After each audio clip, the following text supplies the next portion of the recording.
They say great art is difficult to understand, but easy to enjoy. Hey, Beavis. It's hard, but it's not like hard. Yeah. I saw you strip down for that hot tub. His dick's not small. You have the biggest dick I've ever seen on a man. Thanks.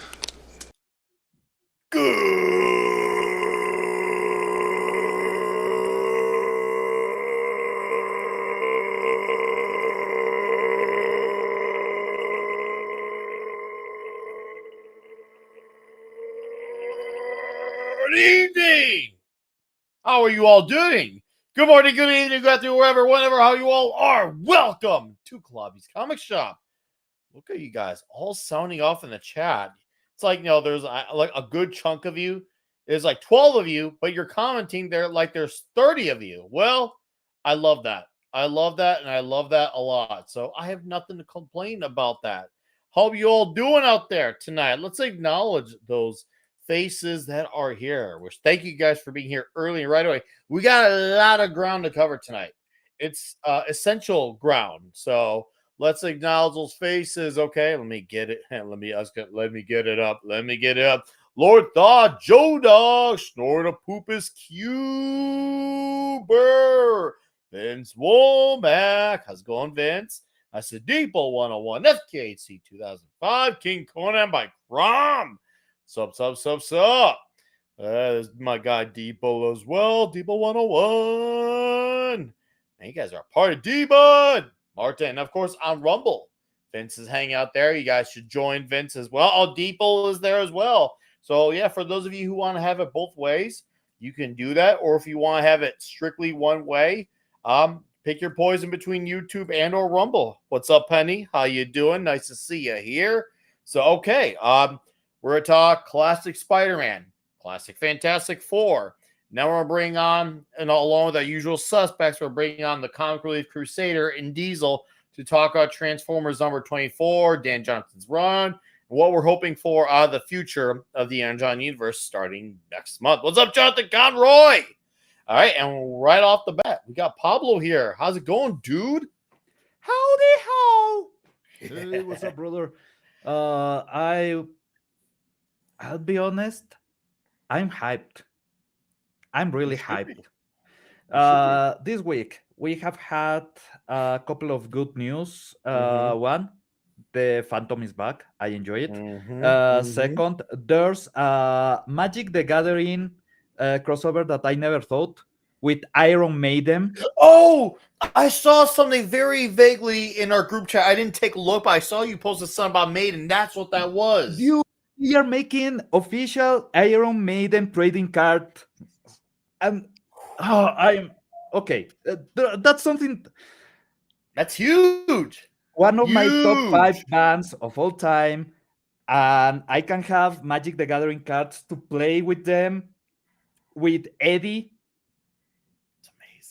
It's amazing. I'm happy as hell for that. So, you should be. It's amazing. My favorite tabletop game with one of my favorite bands all together.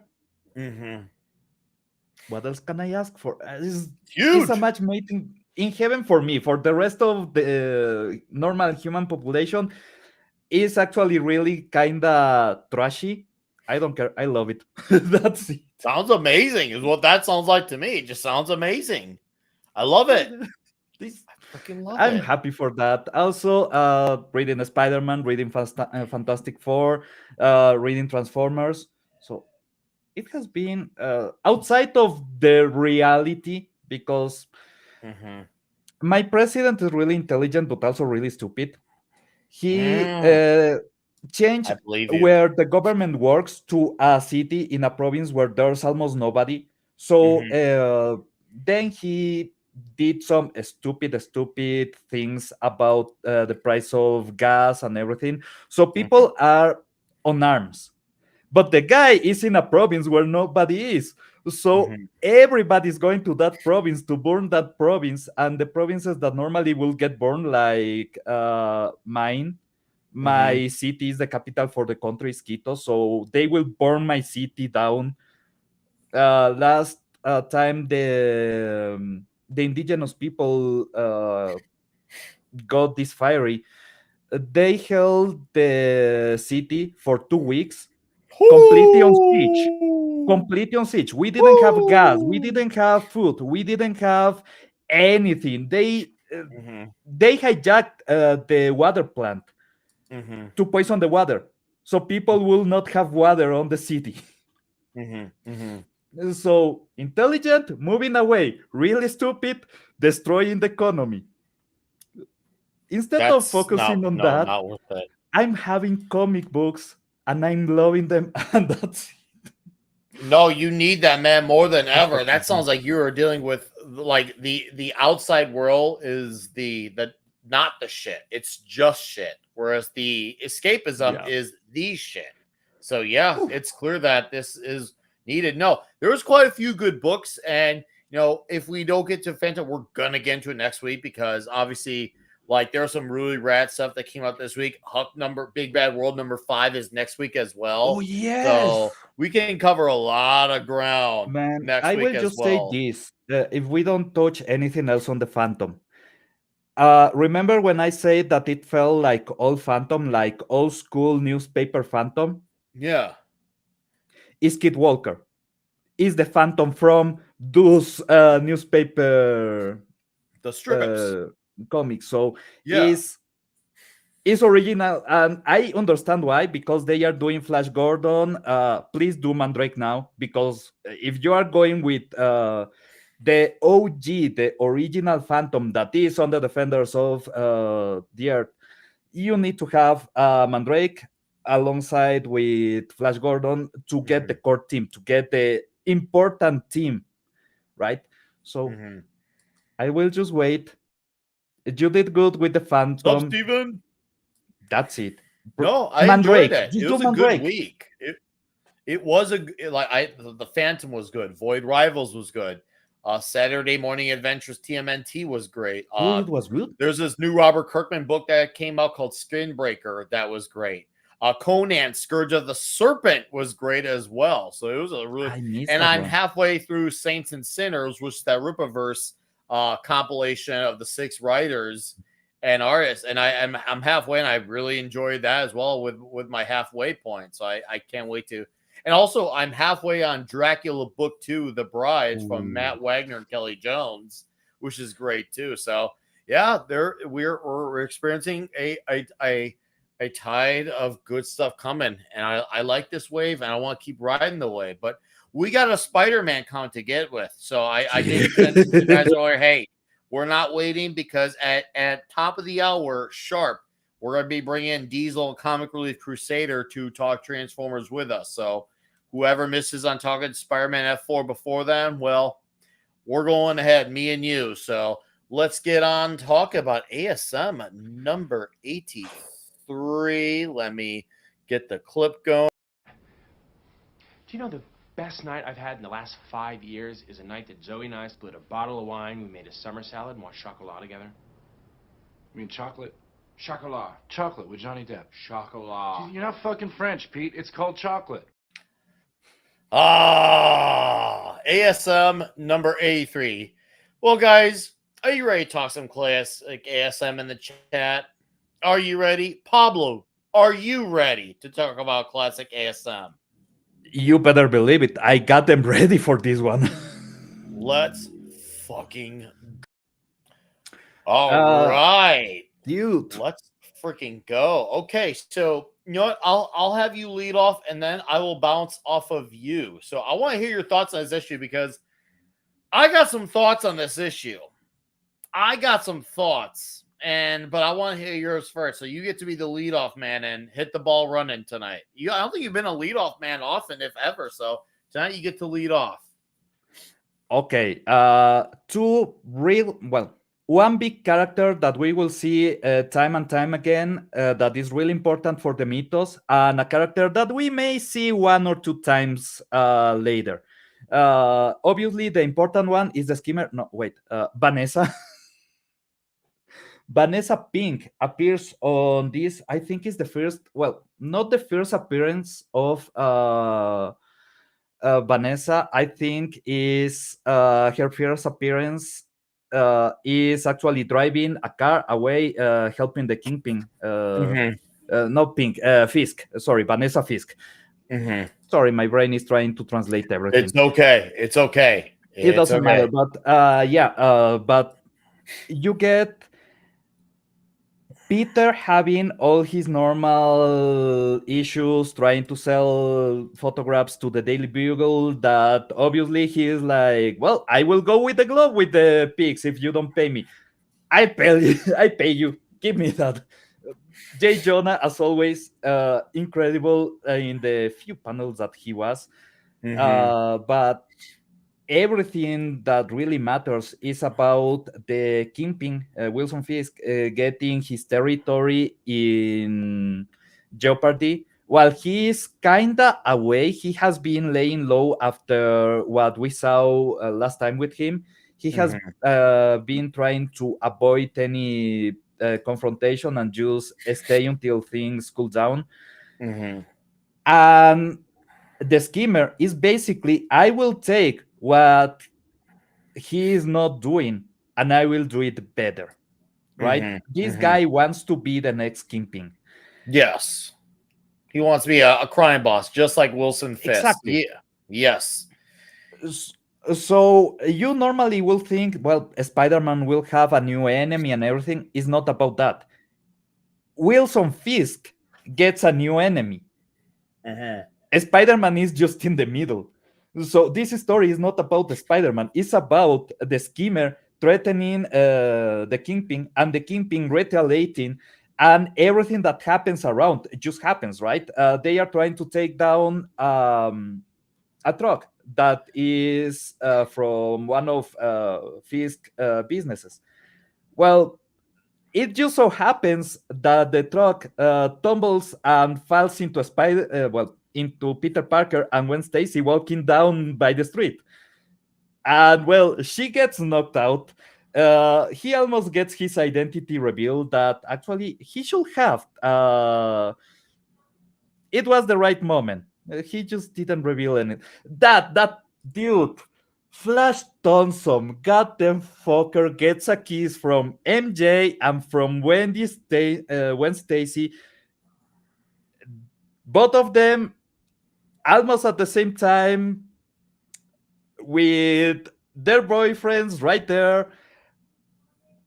Guy is a lot. That was awkward. That was awkward. Have you noticed that a lot around Gwen Stacy and MJ is kinda like they are begging for a threesome? And I'm not even joking. There's a lot of that. I believe you. I saw that. I was like, ooh, I'm not wild about that. I mean, it's weird. Don't get me wrong. That's great for Flash, but for Peter. And when Stacy's comments last issue and some things that they have said in previous issues, there's a lot of weird tension. And I don't know if it's just they were playing with the idea because it's fun, or it's because we are from a less naive, a less pure time in this earth. So we see that and we are like, and people on that time were like, yeah, they are just toying, they are just girls. I mean, I guess if you're a military guy, somehow you get to get a smooch from other guys' girlfriends. I'm like, what? Twice of them, the both of them, and they actually going for who kiss better. Yeah, I was like, bro, I don't know about that, man. You know, seeing that made was like, this kind of really sunk it for me a little bit. I gotta admit, this may be the first issue where I was kind of like majorly put off by something in this entire run of this original ASM run. Like, this was like, this really like set off a lot for me. Also, I was kind of disappointed with the schemer. I think the idea was great. I feel like the idea of him, wanting to take out the Kingpin because, hey, good. A crime boss who's in hiding now as competition, he has to take it seriously because if he doesn't take it seriously, well, he ain't going to be the Kingpin of crime no more. Great idea. But I feel like really didn't amount to much. But to be fair, it might amount to something in the next issue. So it feels like that story's not fully complete. But it felt like what little we got of it is like Peter basically just got out to let off some tension after what happened with Gwen after they had split from Flash, since he went away back to the military. And obviously Gwen had his accident, and then he put her in the hospital. He needs, relieve some tension. And, he got to mollywop a few bad guys. Fight kind of was stopped abruptly, which honestly I could roll with that. But, Nell Fist is coming out of hiding. Okay, I like that. I like the way that that's done. But, man, Peter, bro, you should just drop Gwen back. What the fuck are you doing, lady? What was that? Get over here. Don't talk to me. That was some bull shit. I mean, guys, I know some older gentlemen in the chat. You tell me, if you had a girlfriend who freaking did a lip lock on let's just say your high school classmate that was happening to go to the military, would you guys have been fine with that? Or would you know of guys who have been fine with that on? I sure would have not. Wait, it's not only that. She's doing that to prove that she can kiss him better than the girl that is actually trying to get with you and is your best friend's girlfriend. So, again, I will say last 10 I issues. think Destiny would be fine. You guys are funny. This is not even Destiny level. This is thankfully not. They are not It's trying not. to get Peter in a chair. They are trying to get Peter in the action with both of them. And both of them have made jokes about that in different issues. That's the point. That's true too. Oh, man, that made me feel uneasy because she stresses in the book, Peter, you're my guy. And he stresses, I love this girl. I'm just like, bro, you should have pushed back on her. Now, don't get me wrong, the Peter stuff with the J. Jonah Jameson getting the photos, JJ's bit was entertaining. And the fact that he got the like a small amount, like it was good, but it was not what he needed. I thought that was great. But I feel like I'm going to need more time on the schemer to judge how I feel on that. I will tell you the fact that is a villain for the Kingpin, and the Kingpin is actually the one that is reacting, is the one that is getting kind of the priority in this. I like that because having something that happens to one of the biggest antagonists for Spider-Man, and that being the engine for the story, is a really good idea. Spider-Man is just there in the middle of the war.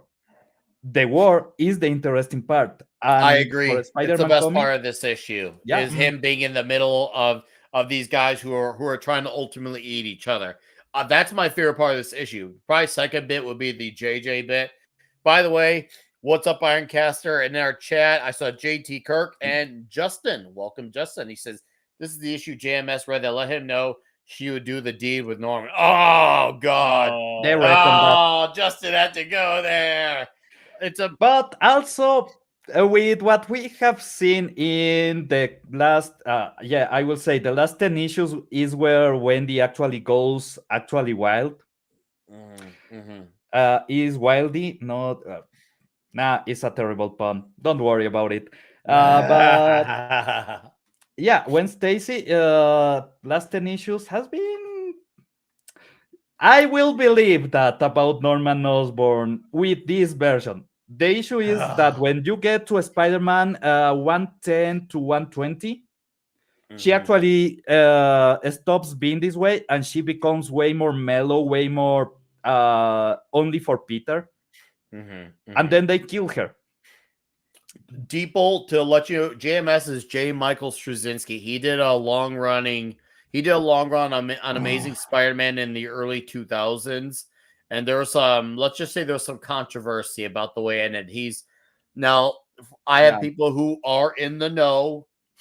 No, because, you always hear people say, oh, so-and-so's fault. You always got to take a pinch of salt because we're in an age of it's everyone's fault but my own. But I know guys who are literally supposed to be penciler for ASM and can confirm that it actually was not JMS's fault with the book. Does he obviously get the credit because his name was on it? Yes. Did he have to write it? Yes. Was he off the book shortly after? Yes. I guess you could say he's the mildly complicit just because his name is still attached, but that was a Joe Quesada book ultimately. Because I can't write to Spider-Man because he's married. He's married now, which is fine, Joe Quesada, but whatever. Fuck that bullshit. Yeah. Anyways, Caster, what are your thoughts on ASM 83? Because I said to before you got here, this is the first issue of this entire run where I wasn't as wild about. I said there were bits of this that I really liked, like the Jonah bit, the gang war. I thought those bits were good, but the Peter's love life was kind of off-putting for me, and kind of majorly off-putting for me. No, I largely agree with you guys. I think as far as this comic goes, the most interesting thing about it is the fact that the schemer, while a villain who's kind of boring on his own, is at least interesting in that his attention, his focus is trying to go straight at the Kingpin. He's not, while yes, he does kind of want to take the place of him. It's really more about, I have to get back at, Kingpin. It's revenge on him. I'm not looking to necessarily be the great, the great new underworld crime boss and that. No, this is a different.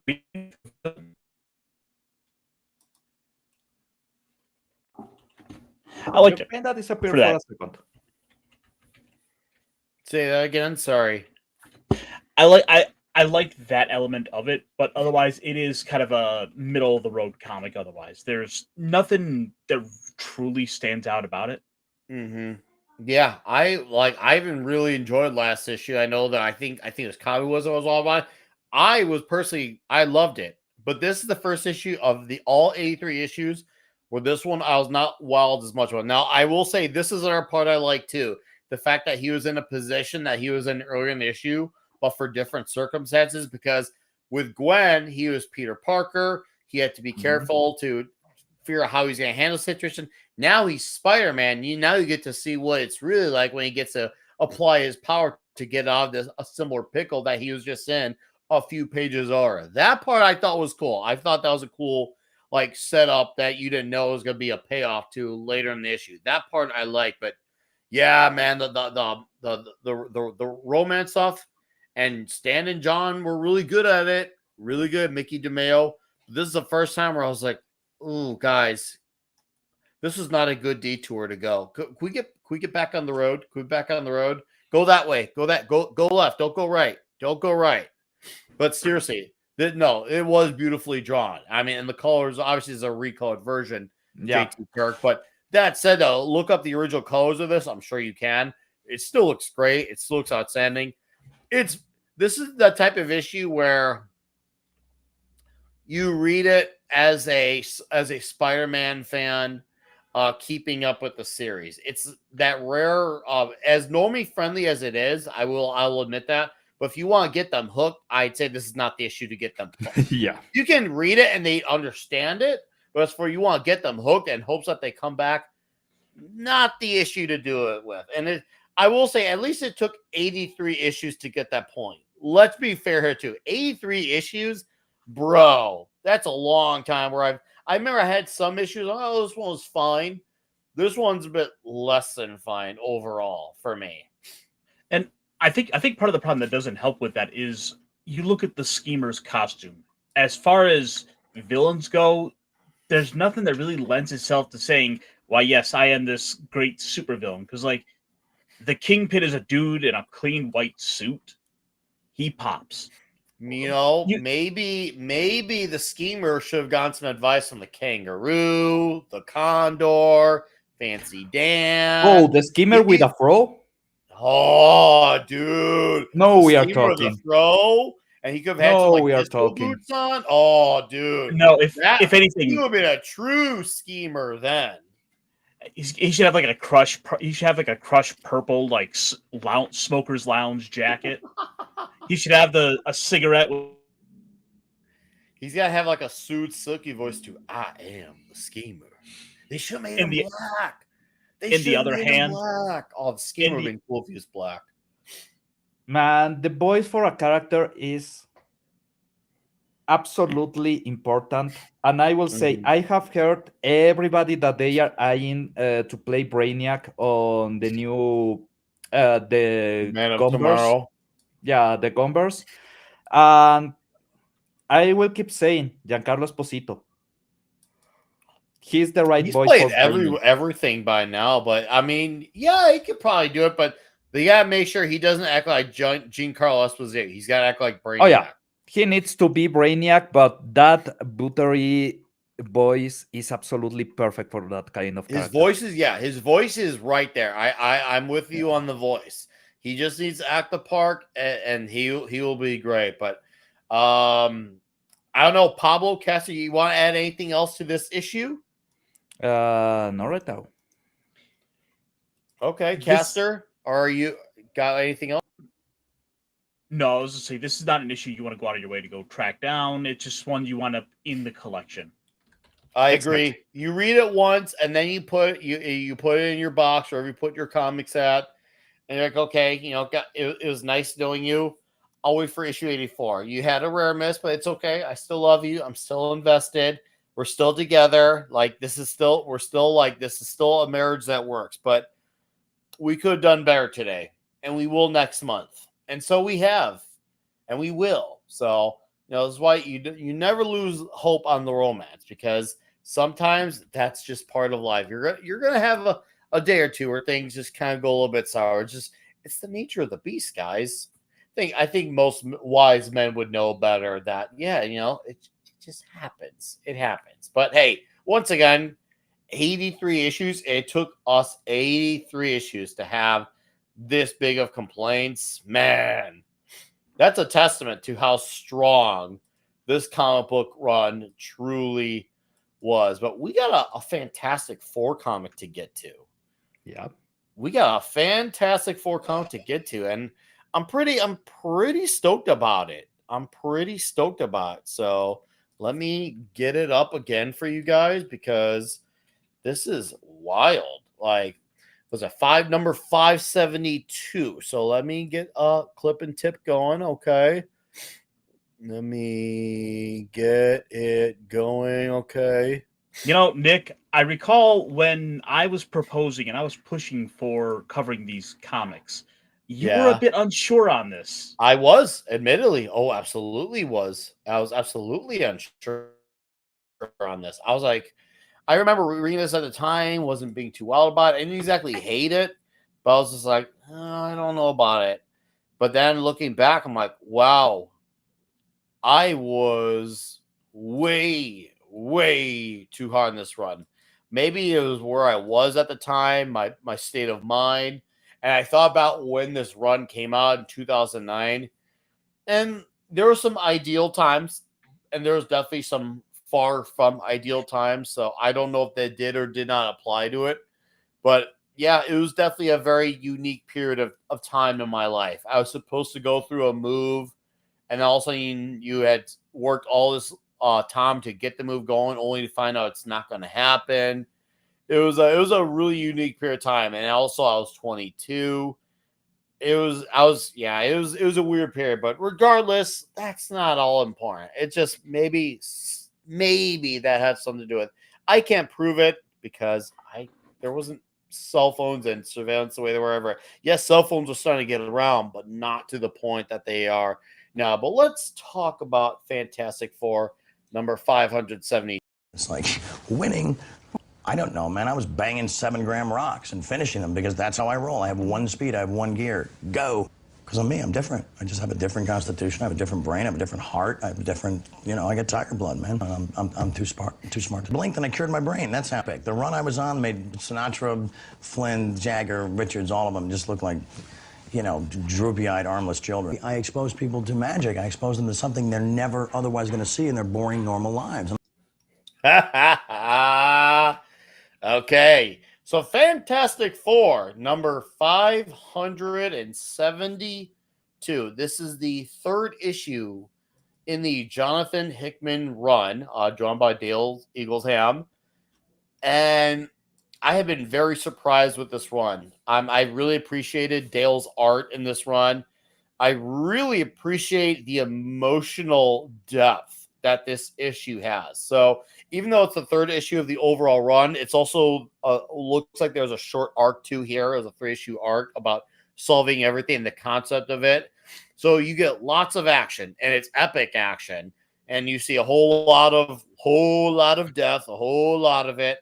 And while you're getting all that death, there is a lot of great family romantic moments here that play into Reed very well. And usually I'm not really wild about flashback scenes, but the way Jonathan Hickman has made the flashbacks work in this run is very perfectly timed with where Reed Richards at now as a man, a friend, a husband, father, and a hero. This issue packed a punch, and I was having fun with the ride. I was not just on cruise control. I was going 30 over and feeling really good about it, just seeing everything going on.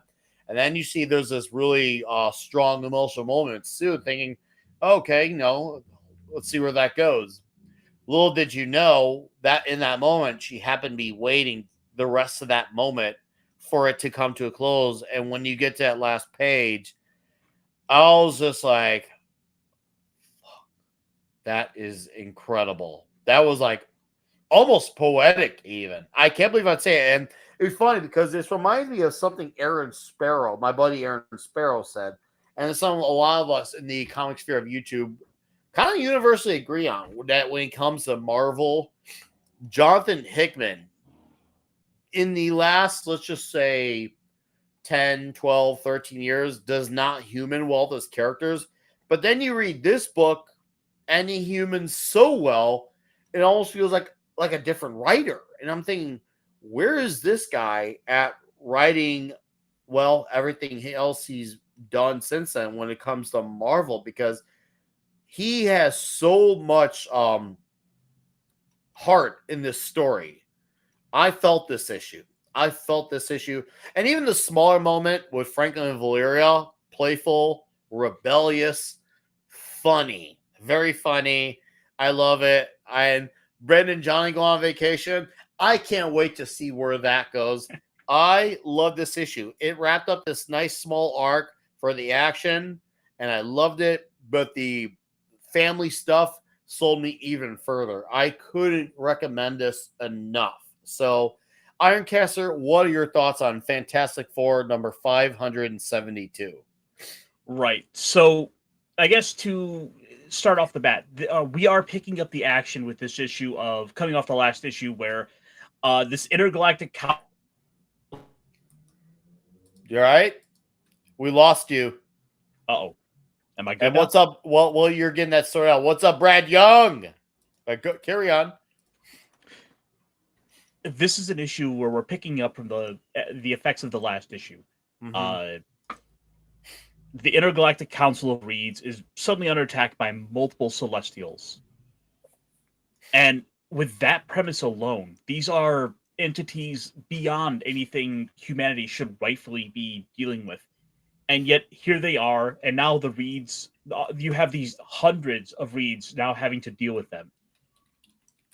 And oh my, it's like, for all we said, how much we were talking about, how much we liked all these different Reeds last issue, it's like it's time to say goodbye to so many of these now.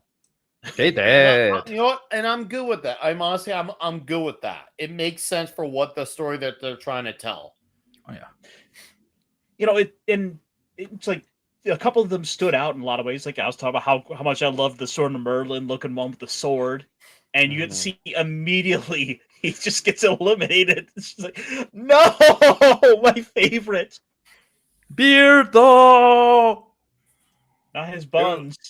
Beardo dead.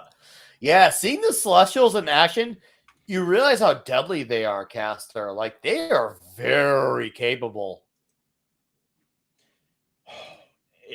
And in a way, it hurts because it's like, there's a lot of great designs to these different Reeds. Like that big old Cable-looking one who just wears overalls. The big buff one with the gun who just, you see him for a Dude. Did we lose Caster again? We lost Caster again. Oh no! I have no idea what's going on. I don't know either.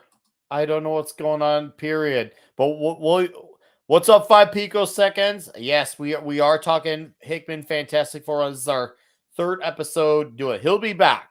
He'll be back. We're gonna wait for him so he can have the floor right back on this one because, yeah, this has been a very fun read, very enticing, very engaging.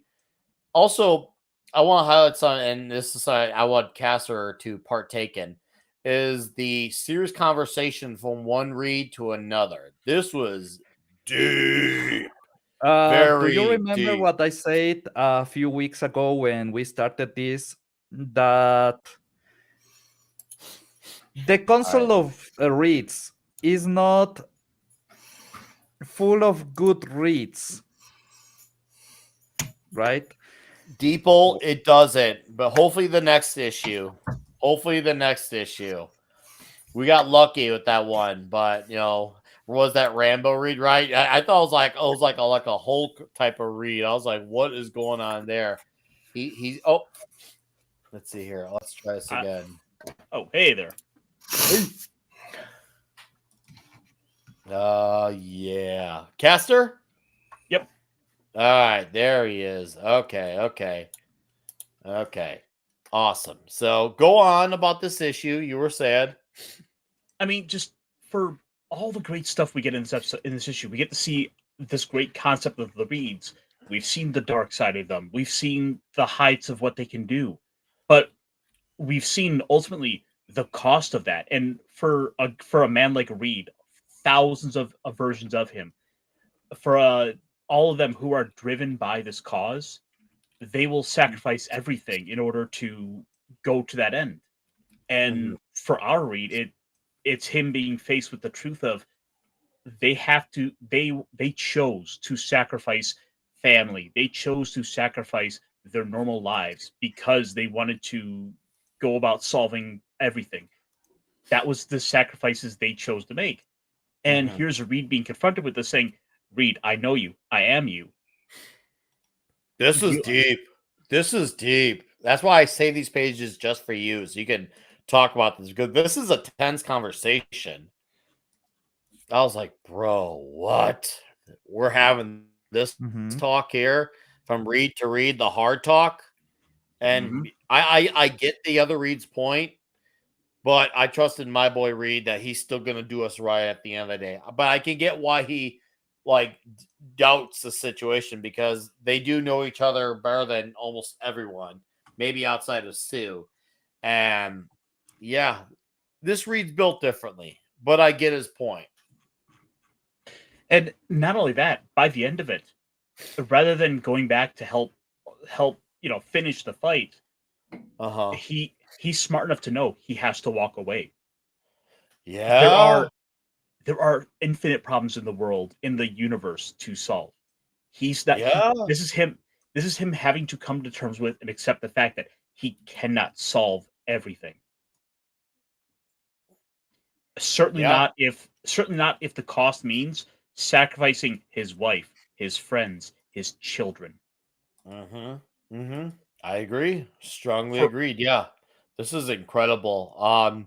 You got anything else, or are we gonna pass the baton on to our friend Pablo here? No, I think that'll be it. Just this is a great issue. This is a great little story, especially for Reed to give you that light of him. It's the kind of issue that makes you put it after you're done reading it. You put it down. You go call your girlfriend. You tell her you love her. It feels like you want to call your girlfriend and tell her that. It almost feels like you want to talk to your dad and think about the advice he gave you as a young kid. It is shocking when I read this and then I go look at, let's just say, a few pages from current year Ultimate Spider-Man. It's not that Hickman became a bad writer. He's not. But the way he paces stories now and the way he writes humans, it's almost like a different writer. Like he has a ghostwriter involved now or something. Because he knows how to tell a family dynamic, and he does it very well. Pablo, you're up. Okay, you remember what I said a few issues ago, that what keeps Reed being the good guy is not himself, is his family. Well, here you see the actual risk of Reed abandoning that. Because yeah, the whole conflict, they are fighting with the Celestials. You see a ton of Reeds die. You see a ton of carnage. You see all this happening. But then during the conversation, you notice these Reeds are not good Reeds, are doing a good thing. But the issue with Reed Richards is that he's so intelligent that he's separated from humanity itself. He no longer thinks like a human, with one exception. When he's around his family, when he is with Sue, when he's with his kids, sometimes when he's with Ben. But the rest of the world only sees this machine that he acts like, because he falls into this logic that yeah, is above everybody's reasoning, but is underneath humanity, because is devoid of love, devoid of real meaning. It's only about completing a task. And then you have the conversation. First, you have a Sue talking to him and reminding him about what she needs, giving him that sensation of you are part of this family for good or for better, and you need to be here, right? And then you get that conversation between Reeds where the other Reed is you need to leave your family, you need to leave everything behind if you want to become the maximum of your potential. Well, yes, he needs to. But his maximum potential as Reed Richards is not a hero. His maximum potential as Sue Storm's lover, as Franklin and Valeria father. That is his maximum potential as a human. But if he follows that, he will never reach his maximum potential as Reed. And he needs to make that decision. And the other Reed tells him, you always come to your senses. You always choose us. So he's basically being deterministic about, yeah, Reed Richards will always go in this route because he needs to go in that route. He needs to finish what he started. He needs to find the solution to every problem. But it's not the solution. And how we know that? Well, there was a Captain Universe, Reed Richards. Remember, Captain Universe has powers equal to the Celestials, even greater, because he has a connection, a direct connection with the one above all. That's why when Spider-Man becomes Captain Universe, he's so powerful and he basically knows that he's in a comic. Because yeah, he has a greater level of understanding. He's defeated by the Celestials. One of the Reeds has basically the powers of Cloak. Is basically the powers of Cloak. He's used as a portal to one of the Reeds that have an Infinity Gauntlet universe, so he can connect to his universe to use the gauntlet to defeat several Celestials, and still that's not enough. So I don't know if this is because it's a pocket universe that works different, or if it's because these Celestials are from a universe where they are more not powerful, but way more predatory. Yes. But these Celestials are built different, and they actually defeat a Captain Universe and Infinity Gauntlet user. It was wild. With quite an ease. I will say this was an uneven fight. There you go. He has the powers of Cloak. Is interesting to see that again. Captain Universe has the power cosmic, has the same level as the Celestials. These Celestials fuck him right up. Yeah, dude, the Celestials were scary, like intense in this book, man. I was like, damn, dude, Celestials are very vicious. I mean, Yeah, I should have seen it coming with how big they are, but man, when you actually see them in action, it's not just that they're just big in stature and look imposing. No, they deliver the goods, and it's scary. To remind you, these are a bunch of reads that have reached the maximum potential for reads. And still they are not, they have powers equal to the Celestials, and they are still not a match for the Celestials. What's missing? How Reed Richards has solved all these encounters with Celestials, with Galactus, with even Thanos at some point. It's not about defeating them with weapons. Sometimes it's negotiating, sometimes it's fooling them. Even faking having ultimate nullifier. Did you like how Reed erased his room?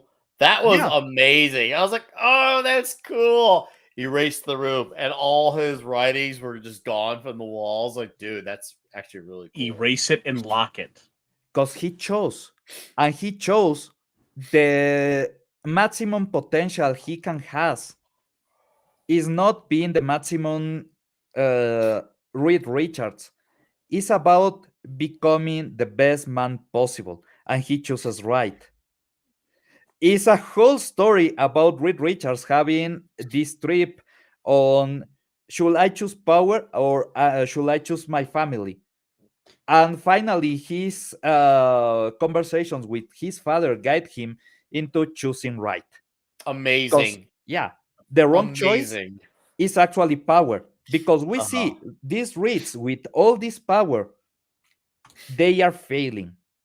While this Reed, guided by love, actually succeeds helping them, and then he just gets out of this and he thinks, well, that was not worth it. That's great. That's a good again, these last 3 issues has absolutely understood Reed Richards to a character level, and they have applied everything that is important about the character in the story. So I'm quite pleased with this. It's incredible that we've had a Reed Richards centric story where it was about what makes Reed Reed and why he is the way he is. And is just so shocking how engaging this has been. I have never understood why I didn't enjoy this when I did. By the way, before I continue, what's up, Monkey G-Buzz? I saw Mohammed said. I see Keely Chow as well. Welcome, gentlemen. Nice to see you all. I love that they were able to connect the threads of, all of Reed's ongoings to his past, to his fight.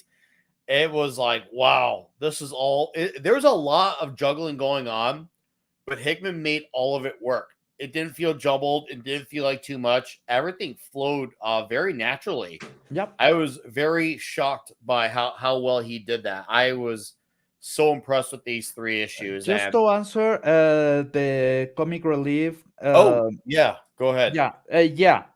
Actually, they talk in this issue how they are a hive mind. Yes, they are a hive mind. They are basically, as I recall, they are the consciousness of each universe trying to solve itself. So yeah, they are basically eternity. Yeah. No, I'm so happy with these 3 issues. I can't wait to go forward into the 4th issue and beyond and see where this story goes. I am so happy to be reading great Fantastic Four that I never read. That was just, and once again, remember when comics had great life lessons? This book is chock full of them. This is loaded with valuing being a good husband, being a good dad, being a good man, being a hero. These 3 issues really showcase that well. And this came out in 2009, right before the eve of things I will say going during the heavily eve. south. I will say this is during the eve because this is definitely the Joe eve. Quesada realm. Yeah, And it is. still Funnily he's doing enough, good. yeah, we had such heroic moments, and there is a lot you can think about with these 3 issues. This first arc of the Hickman run, there's a lot there to enjoy. Yes, it does entertain first, but there is so much meat to the bone here. There is a lot. This is packing. Well, gents, I feel like we feel satisfied with where we have been so far with these issues of Fantastic Four. Hell yeah. So, with that says, as our buddy Andre from Midnight's Edge likes to say, with that, let's hide this, okay? And for our chat here, to all you wonderful gents and lady in the chat, if you got them, please, I stress you, I urge of you, I beg of you, I need you, drink up. All right, cheers, beers, salutations. Salud. Oh, that is mightily good. I feel really great about that. Oh my goodness. Anyways, Diesel, if you are in the chat lurking, you are welcome to come up. I know I shot you the link. I have the Comic Relief Crusader backstage as well, and he's got noises going on. Yeah, it's really weird because for some odd reason I can't hear any of you. Oh, that's weird. I can hear you. And I don't know why. Now I can hear you guys. Okay, good. Well, I'm glad you care. Okay. So, anyways, I'm gonna bring myself to the bottom. Okay, let's bring us to earth here. Okay. You heard it here first. Nick is a bottom.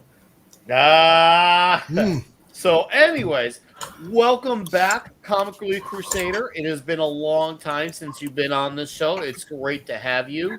Ooh, yeah, that's why the cream rises to the top there, my brother. Yeah. Ooh, yeah, I'm gonna kick you with the tough white devil, and the ultimate warrior, and his That's ultimate right. Trance. Dig it. Yeah. Seriously, it's man. great to see you again, man. It's Yeah, so you great too, to see you dude. again. Thanks for being a part of this. I can't wait to have some fun talking some Autobots. You got some noises going on. I don't know what it is, but check on it. Or if it's just you occupying while you're on the show. But yeah, we can hear it's like there's a Vader mask in back and breathing. That might be me. It's my. You were on it a few days ago, and you were perfectly fine. I was. Diesel's getting all hot and heavy for the discussion. Yeah, man. I'm having. He likes big bots and he cannot lie. Oh, that was really good. On for this Good grief, that's some corny stuff. I love it. Well, hi Diesel. I just saw you a few days ago on the member stream. We had a most excellent of times. It was great. It was exquisite. It was divine. And we're gonna talk some Autobots. Oh yeah. Oh, look at that. Oh, that looks good. Yeah. Oh man. Dude, we actually got to this point 2 years in. I remember when the number 1 hit a few years back. And now here we are. It's Cass's Games Reef. Awesome. Well, screw it. Are we ready to talk some Transformers, guys? Are we ready to talk issue 24? Hell yeah. We'll talk about 24. We'll talk about our thoughts on the overall Dan Johnson run and what we hope for from Robert Kirkman going forward. So let's get it up. Okay. Okay. Boom, boom, boom, boom, boom. Oh, yeah. Okay. There's the Transformers. Does Nick Weiser know who's a full page spread in the middle? If I don't know, I got to get my copy back out. We will find out. But you know what? Diesel, you're a Transformers fanaholic. Why don't you be the man to tell us about your thoughts on this issue? Because you're far, far, far more of an expert than I am. You are far more qualified in this. I'm maybe 2 years into it, but I'm a normie compared to you. I'm a Johnny come lately. Well, I love this. Like every one of Dan Johnson's, he knows how to write Optimus Prime. He knows how to get. He doesn't make he from issue 1 on through this. It's through 24. You can just hear Peter Cullen the whole time. I mean, some of this stuff is written better than, and it's better than actual G1 stuff. It adds more to it and more depth and kind of like a silly 80s cartoon did. But it's just really, it's really good. And it just shows all. This is just the culmination of all these things kind of running together, and it is hard freaking core. This fight between Optimus Prime and Megatron, dude. The this tension. is, like, look at this. I mean, there's not even any words. It's just like right there for like several panels, and then he turns into truck mode and just bulldozes him right to the wall. Man, that was hardcore. You know what, Diesel? I'm gonna tell you this. I'm gonna ask you this actually. Do you realize that this splash page might actually be a slight homage to something? This right here? Yeah. Go on. Do you remember what was it? It was an independent comic that was like way back, I believe it was like maybe early 90s, Blackthorn Comics, and they did these how to draw Transformers. There was only like 3 issues, and it had Optimus and Megatron head to head, next to each other, just like that. I've never seen that. You've never seen that, man? No, I've never seen it, dude. Issues.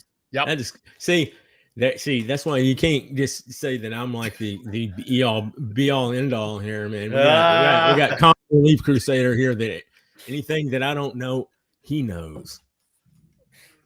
He's like my guy when it comes to Transformers, man. We all know about the same stuff. Get out of here. This man's got G1 scale posters. It's freaking dope. And the thing is, this is the cream of the crop of exactly what you want in a Transformers comic. They could have easily given us this fight right out of the bat with issue 1, but it wouldn't have had the same impact. It wouldn't have had the same build up and feel to it without 2 years of anticipation. Yep. Yeah.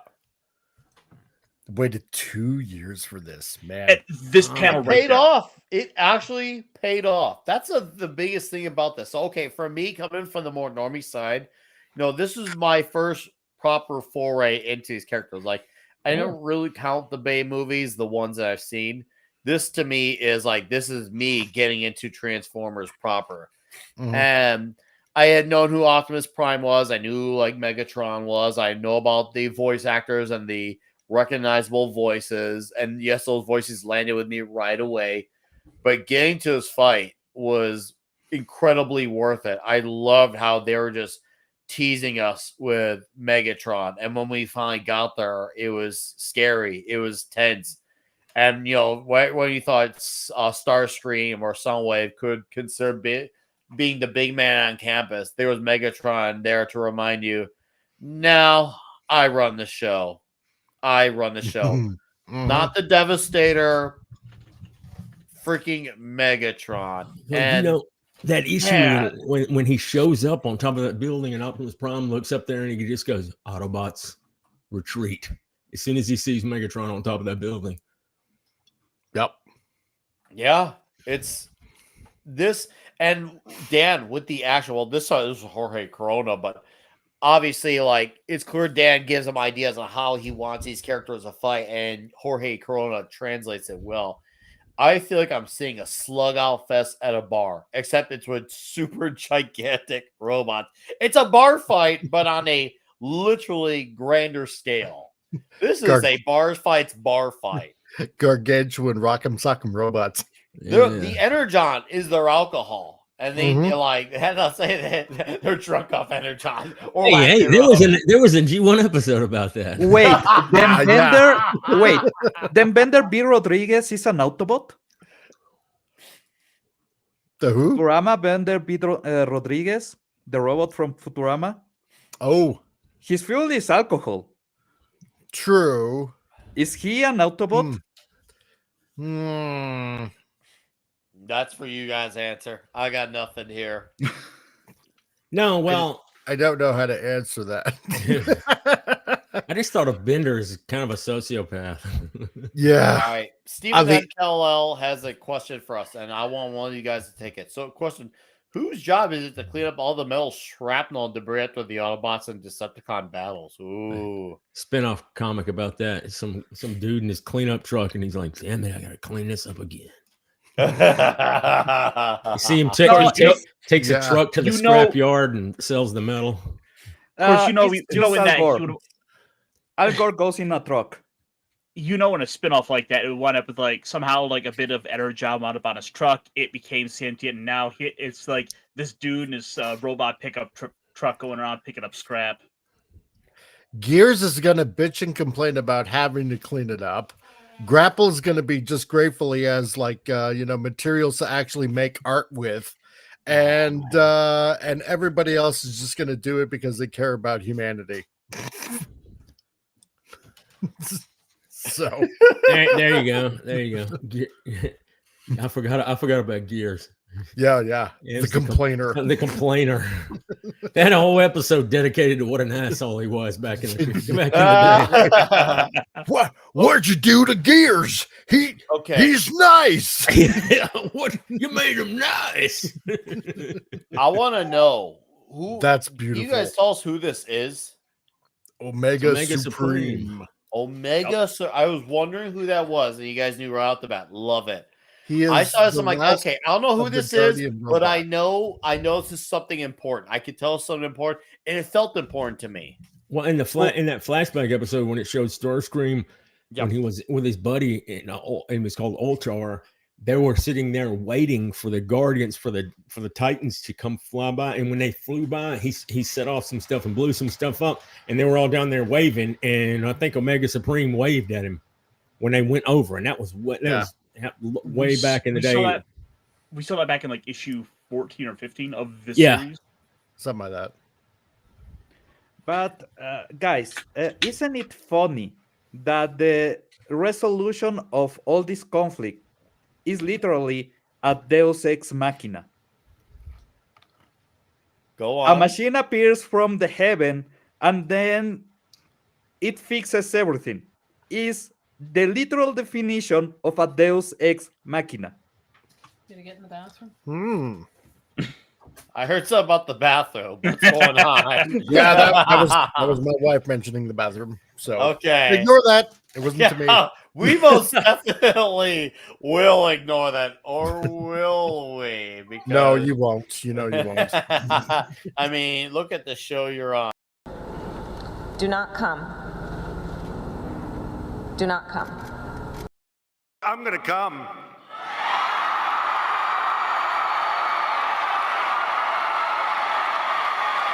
Oh. That's right. I'm gonna come right now. Huge loads are gonna be brought. Best loads, greatest loads, best ever. It's gonna be huge. So amazing. So I do think it's go ahead. I do think it's a bit interesting what they're going to do with going forward with this brand new Autobot they made, the one made from Carly's vehicle. Yeah. Because one of the things we have found out is it's a Transformer who identifies as they them. This hasn't been addressed, but this is something that's been talked about via Twitter. Oh God, no. Is that? It's literally a transformer. If you want to make a trans allegory, this is your chance. Hey, man. Hey.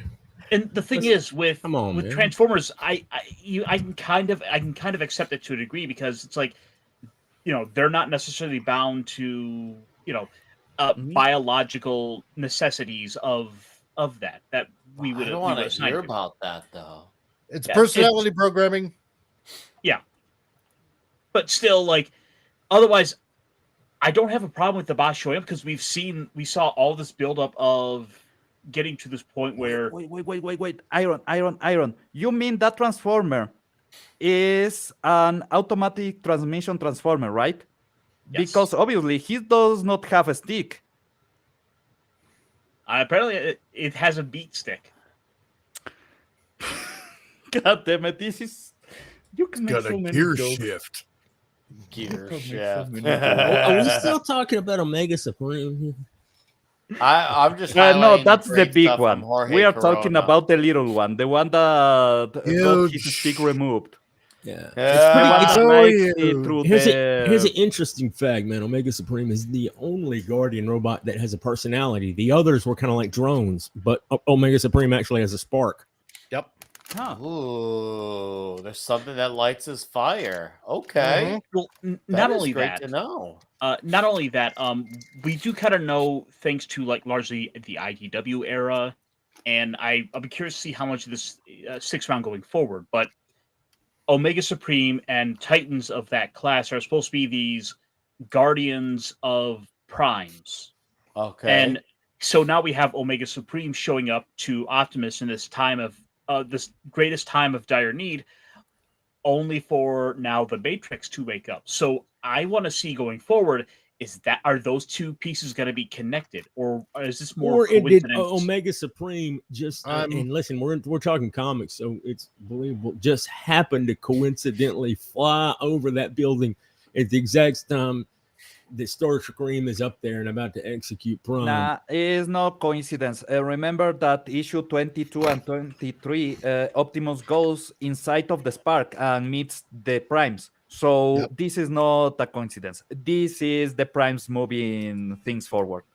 All I want out of this is to get as far away from the IDW kind of little add-ins and storylines and stuff like that. See, because IDW, at least to me, started out pretty good, and then like it just turned into bad from there. Tumblr fanfic, man. Yeah, exactly. That's what it did. That's what it did, right? Because as soon as they switched presidents, bad Tumblr that's when it fanfic, went man. downhill. I mean, I'm like I said, what was it? At least a couple years ago when last time I was on here, like almost 2 years ago. Like I said then, and I'm gonna say it now, the artwork. At first, I was kind of like, on the artwork, but like I said, like that many years ago, this starts to grow on you. Yeah. And I still like it after 24 issues later, after 2 years later, I still like the artwork because it feels like that these robots are beaten, pummeled, bashed. They got little scrapes and nicks, and and that's something you just can't buff out of metal. It looks like these are worn millions of bots that have been fighting for millennia. Yeah, I agree. At first, I was like, I'm so used to looking at to me, the gold standard is Dreamwave, man. Yeah. And when I look at them, I'm like, whoa. And at first, I kind of thought the art. I mean, I liked it, but I was like, man, that's kind of sloppy. But then it has grown on me a lot. The colors still don't pop. I don't know how in the heck Dreamwave pulled off their colors on their books back in the day, but it was just absurd the amount of colors that was it was. Yeah. It must have been one of the reasons they went bankrupt. They spent all their money on the colors. No, what I really enjoy with the series as a whole in this issue is the pacing and the flow of it all. It has really all flowed beautifully together. There's not been moments where I was okay, things got to ratchet up, or there's moments where it gets really dark and dour, but then it gets right back up to uplifting, heroic, inspirational moments. And you have characters who doubt each other, characters who challenge each other. You have trials, tribulations. You have all that, and it's almost like a story of why Optimus Prime is so important as well. If you think about the whole picture of the 2 years of these 24 issues of comics, it really is a story about why Optimus Prime is, it seems like, one of the greatest heroes of all time.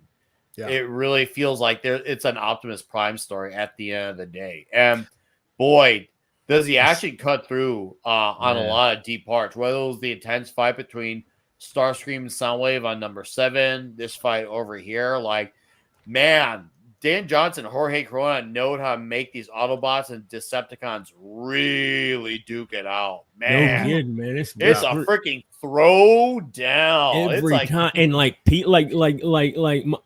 Comet Relief Crusader was talking about, like pieces and chunks are all cut out of him, and you can see flakes of metal and shards and stuff floating everywhere. Whenever they hit somebody, it's like just which would be like if you hit another piece of metal with metal, you'll have shards flying everywhere, and they show that. Yeah. The other thing I like about issue 24. Oh, sorry, Nick. It's okay. I'm just gonna acknowledge this really quick because my guy Brad Young here coming in red hot. Yeah. Oh yeah, Brad Young, give me a $10 direct donation, and he says, "Here you go." Oh yeah, thank you, Brad Young. I like those $10, and I would like some more of that Action Jackson. Oh yeah. Barbecue, huh? How do you like your ribs? Oh yeah, thank you, Brad Young. I love the 80s. I love the 80s, man. All right, the 80s are So amazing. All right. Anyways, go ahead and take it back, Comic Relief. I want to acknowledge that. You know what? Here's the other kind of funny thing here, that this is issue 24. And clearly it's there are some bits that makes you think like, oh my god, Optimus is gonna die in this, but he's not going to. It's like 24 issues in. But they know how to sell you on it. Well, yeah. But that in itself is kind of an homage also to issue 24 when Marvel had the series 2 where they killed up Optimus, right? Yep. So in a fight between Megatron and Prime, right? Yep. In Marvel's issue 24. Of course, that was in a video game, but whatever. But yeah, you still get those kind of feels of these two enemies forever battling and going at it for like millennia, and it's just neither one is gonna budge an inch. And it's an unstoppable force meets an immovable object. Exactly. It's nothing just but pure Pound Town fest.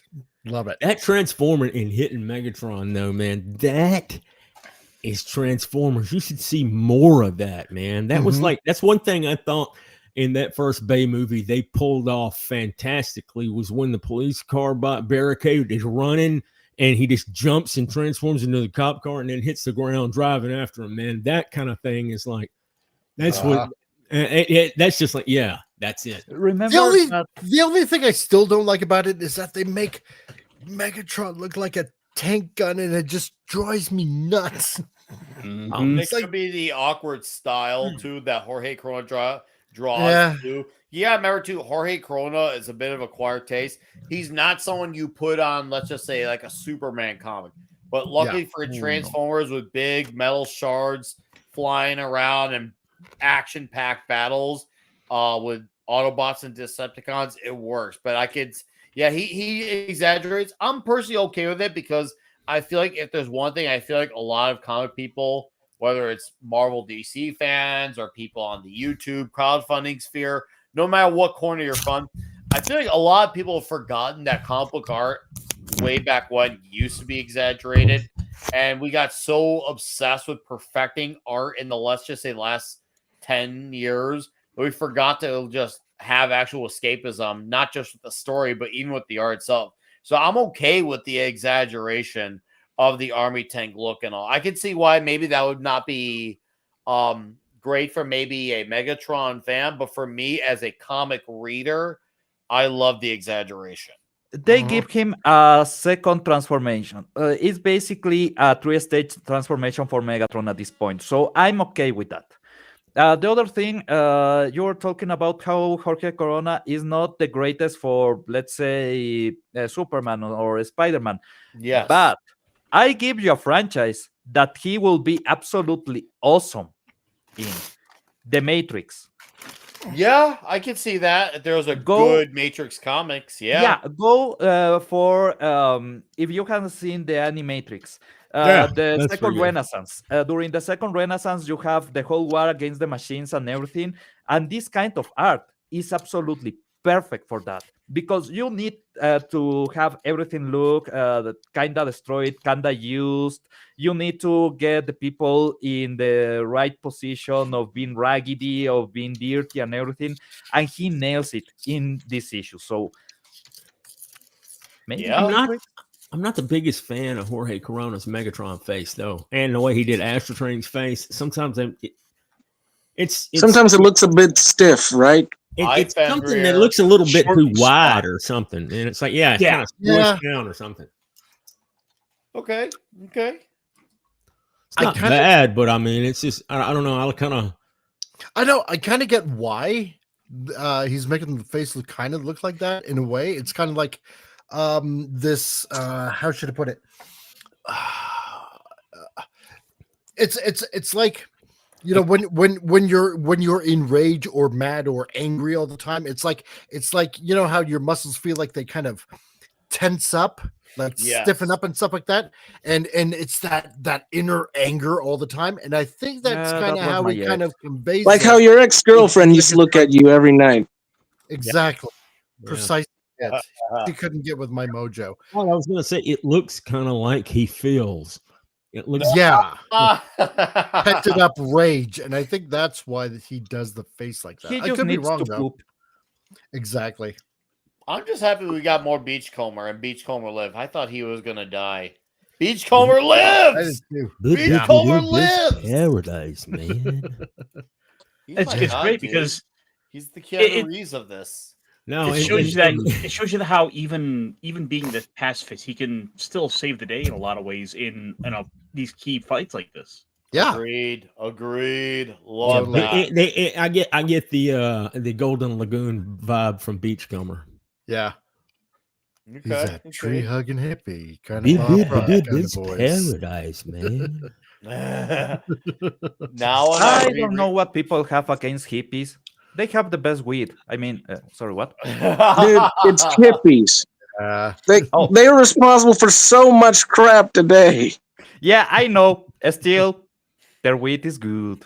All right. Well, and trust me, never go for those free love chicks. They're gross, man. I know. I have several exes like that.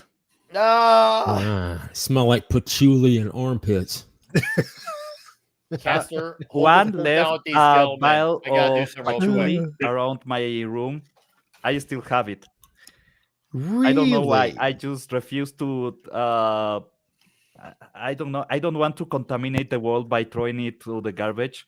I need to burn it somehow. I don't know.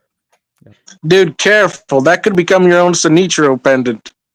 You know, I will say, looking at this page here, I'm not too fond of the way the combiners are looking because they look too flat. They do, yes. I will agree with that, totally. I think I kind of think that's on purpose. More like a... God, how do I explain this? You ever heard of the term aftershock? You know, after the trembles of after a huge explosion or great levels of destruction, there's this tremble that messes with the image, and reality itself seems to like be shifting into insane folds. Feels kind of like that. God, I know why you're all quiet. I don't even think I made sense in that explanation myself.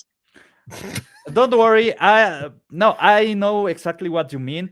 I'm just like, shouldn't it be more like a fish eye deformation then? Because you're talking about the deformation on light by the strength of the explosion, by the force wave that is generated, right? Yeah, but I'm also talking about the concept of when it happens, your brain kind of goes a little haywire, and your senses kind of go so creepy that you kind of, you see. Okay, how do I explain? Yeah, anyone here's ever been high underwater for a couple of seconds, and you kind of start seeing the shapes a little moldy into something off? Weirdly enough, I have been high and I have been underwater, never at the same time. I should try it though. Yeah, you definitely should. I get what you mean. Don't worry.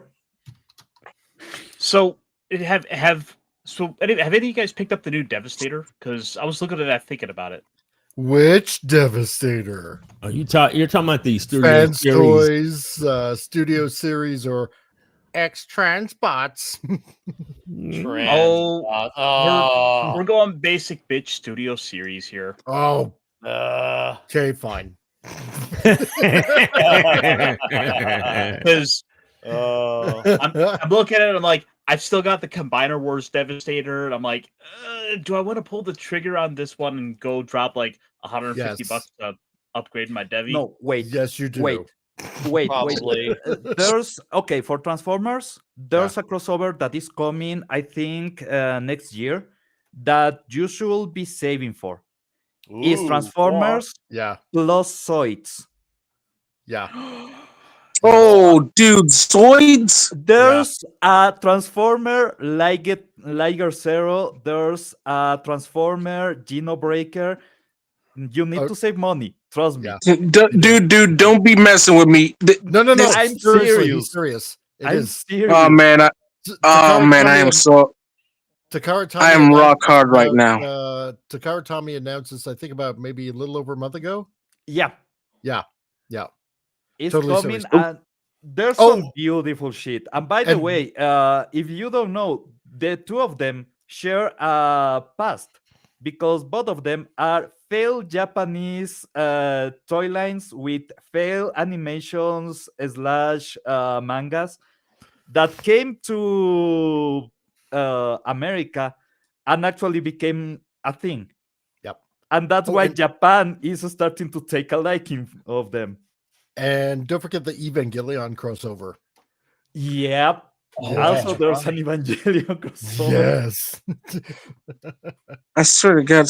What crazy Wizards of the crossovers Coast out there. is doing to me with Magic, Takara is going to do to Caster with Transformers. Okay, so anyways, Hey, let's bring it. So let's Studio get back to Series. huge robots. Okay, actually, I want to hear about your speaking of big bots. robots, I got a big robot. Actually, I just got a big robot in the mail. I should probably go grab it. Ooh, you should whip did it you out. really? Okay. Let's do it. No, go again. I got some cons here to acknowledge that maybe, but think about how much you're learning. Dude, I'm learning a lot. I love it. I have no problem being shown up by other dudes on my own show. Sometimes that's just how it is. And Depot 101 comes in with a huge direct donation as well. And you know what? Let's acknowledge that said direct donation.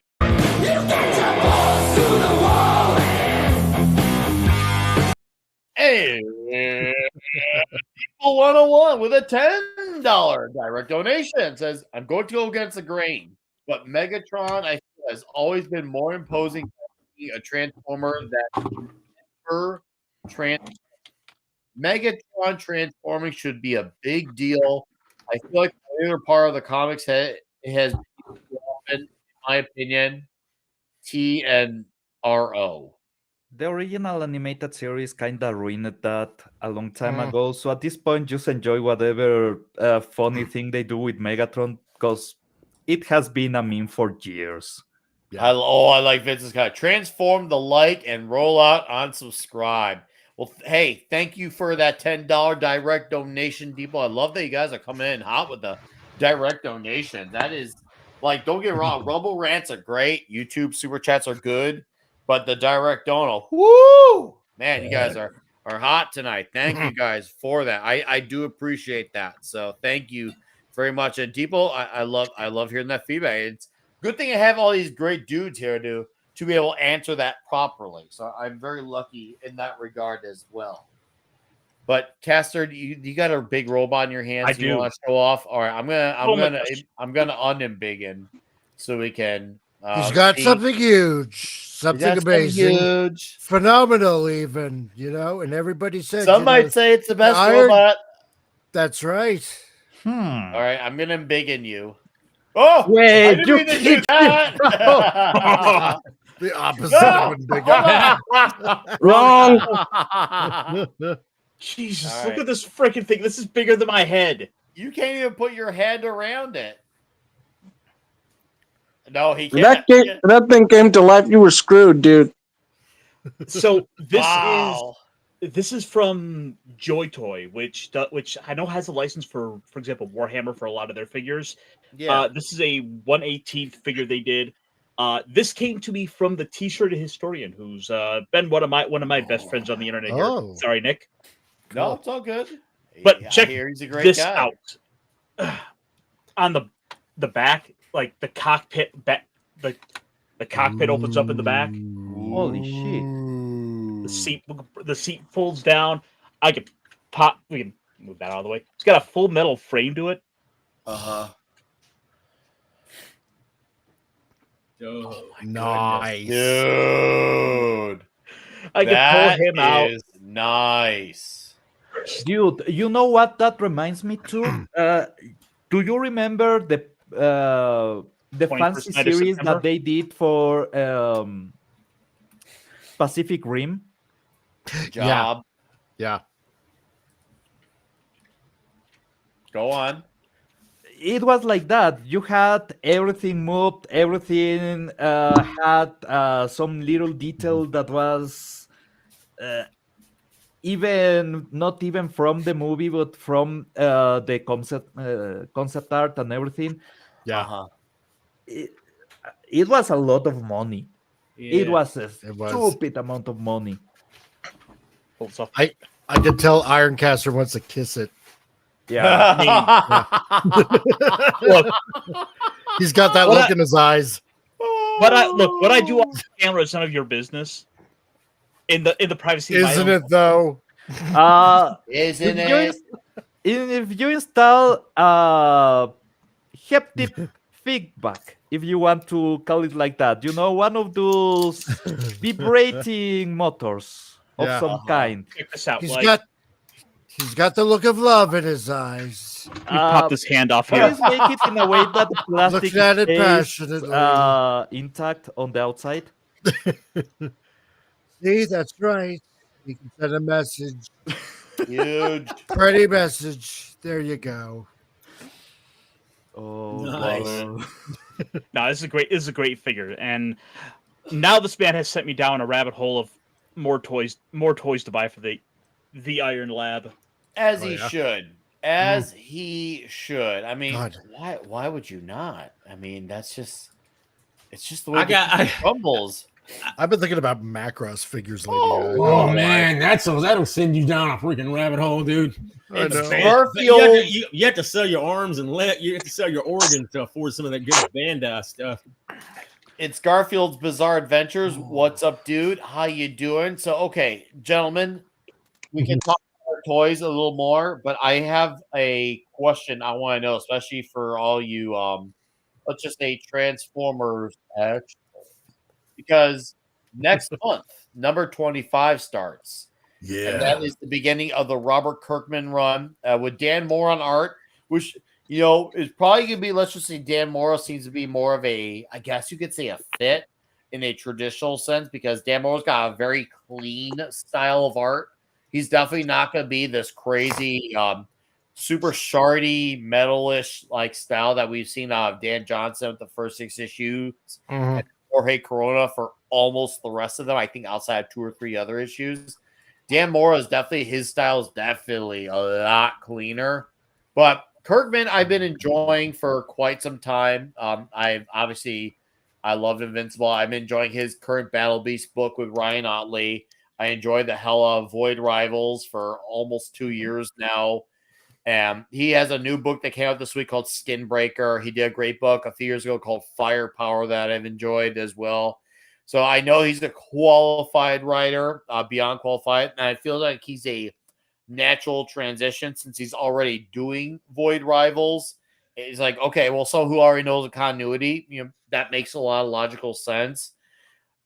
What are you guys feeling on that going forward? And as I get your guys' feelings, I want to I'm going to show off some Dan Moore art. So Caster, I want you, since you're on the show all the time, I want to hear your thoughts on Transformers going forward, where you think this could go with Kirkman and Mora. Well, the thing with Robert Kirkman is he's ultimately a writer who will keep you guessing, so you never quite know where things are going to go. And given where this issue has left us off with, it is all in a way the perfect place for him to pick up with, because there are so many potential directions that could go with this.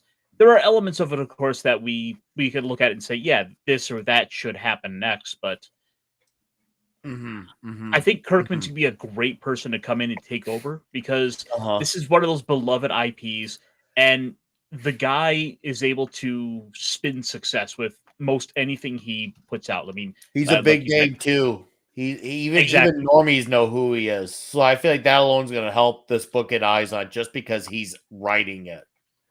Exactly. I do like that happens.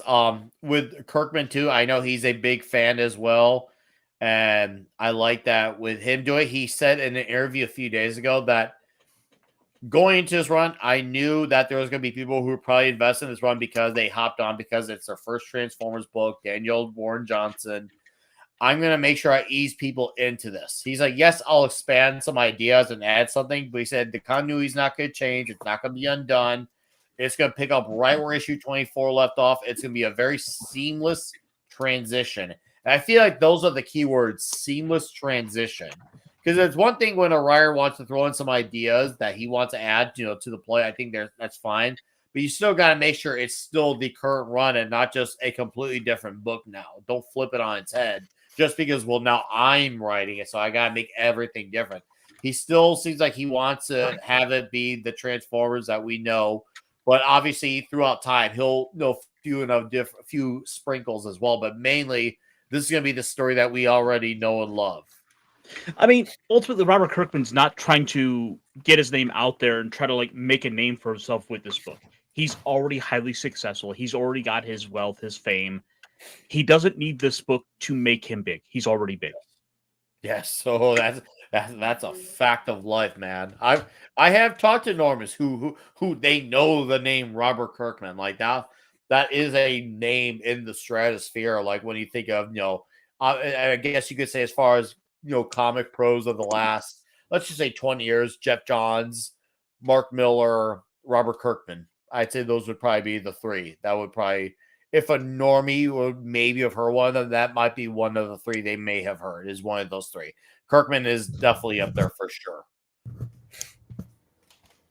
So, Diesel, number 25 starts next month. Where are you at? What are you feeling? What are you thinking? What do you think of Dan Moore's art of what you see? I want to know where are you at with this? Because we had 2 years of very satisfying Transformers. I think Kirkman could be okay as a writer. And when he was announced, I was like, all right. Dan Moore's style, though, the way he draws Optimus looks more like MP10, whereas which is the second, his masterpiece Optimus Prime 2.0. Whereas DWJ was drawing him like the first thing he would. I'm pretty sure the first thing he drew was Optimus's face. Once he got the face down, everything else was he could throw in there. But the face always looked exactly like Transformers, the '86 animated movie, and that's kind of what Jorge Corona did too. Was kind of draw his face, try to draw it like that. It was slightly different style or whatnot, but Dan Mora does have clean lines. I do like that, but he draws Prime's face, which looks a little bit more like MP10. If I had mine and wasn't boxed, you could kind of see the face, especially the cover for issue 25 that he did. You can look at the face and it's boom, it's straight off that MP10 toy. Covers. Let me dig for some covers while you go on, because that actually covers my intrigue. Yeah, it's MP10 is a cool design. It was one of the most popular ones for forever. I personally like the way that they drew it more like the '86 movie, because I think that's the best looking face, the way that they did Optimus Prime in that. But this is cool art though. Dan Moore's lines are very clean. Yeah, it's very he's got his pencils. You can tell his pencils are really clean. Yeah, it's a very different style. I looked into Dan Moore. I mean, I already knew who he was, let's just say as a penciler.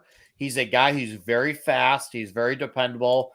And the fact that he makes his style look this clean, and he's one of those rare guys who can draw 2 or 3 books going on at one time. And that was more of a phenomenon of the 60s and 70s. And he's probably the only penciler I know that can do that nowadays. Where he can draw multiple books and still release them monthly. I don't know if he's one of those guys where he just has no life, so he just draws. I don't know, or maybe he's just a freak of nature, like he's Scott Steiner of drawing. I don't know, but I looked into him not because of what I knew about him as far as a penciler, but what more so of what does he think about Transformers? And he's like, okay, this guy actually did talk about Transformers. He said it was something that was on my to-do list, before my time is up on planet Earth. I want to draw Transformers. And now I get to do it, and I get to have Kirkman on board, one of the best in the business. That's a combination. I'm curious to see how he's going to draw the Transformers in action. That, to me, is my biggest curiosity, because with his book being so clean, I'm trying to imagine the action, and I would say it's a concern, but it's more so because it's so clean here. Maybe I just need to see him in action and I'll believe it. But right now I'm trying to imagine it. It's not really formulating in my head. Oh, dude, that's badass, Deeple. Dan Moore was at my LCS on Free Comic Book Day, but I didn't click when I was there. Hey, sometimes it do be like that, man. Sometimes it do. All right, I'm digging out some covers here. We're going to look at some covers, and it's going to be great. It's going to be huge. And we got a Dan Johnson variant. I shared you got some too. All right, let's show that first. Yeah, I got a good. That's the MP10's face, and if you look at, I want to say Dan Moore's cover. Okay. Of 25, the face looks almost just like that. Okay. That's what I was trying to. That's how I was trying to. I appreciate you explaining that. Thank you for doing that. Thank you, because I like when someone could pick out those smaller details, and that's why. That's why we have you here. Depot 101 has a $1 Rumble rant. Says, I just have a couple of questions for this next Transformers run. When are my Dinobots making their appearance? Also, I wonder where the arc went with Thundercracker. Who do you guys want to see next? So, okay, I'm going to have this all be answered individually. So, for the Dinobots making their appearance, Comic Relief, do you have an idea? You're going to take that question. For Dinobots making an appearance? Let's see. I don't see them appearing for quite a while. That's what I'm thinking. Okay. I don't think they're going to show up anytime soon. Okay. I think. Go ahead. Yeah, I think we're going to be seeing a lot of the main bots. And maybe a few season 2 bots, and that's going to be pretty much about it. I just get this funny feeling we're not going to see Dinobots yet. Okay. Thank you for that. Maybe before I get the second question, what's up, Kingsport Cal? Long time no see. By the way, I got a great pizza. I took a picture of last night. I got to show you.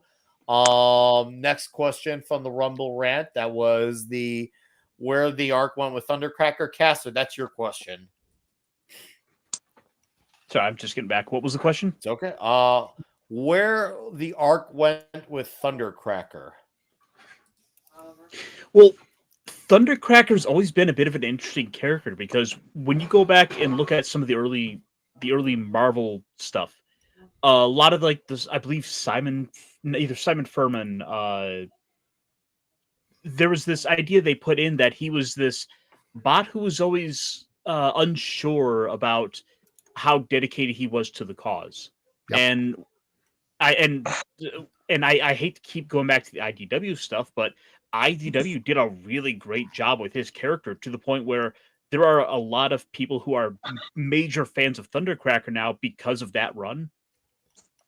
And it's nice to see that those elements have stayed true. I want to see that explored more, because he's a Decepticon who could potentially he's a Decepticon who's always on that cusp of potentially abandoning the cause, and you just maybe never know.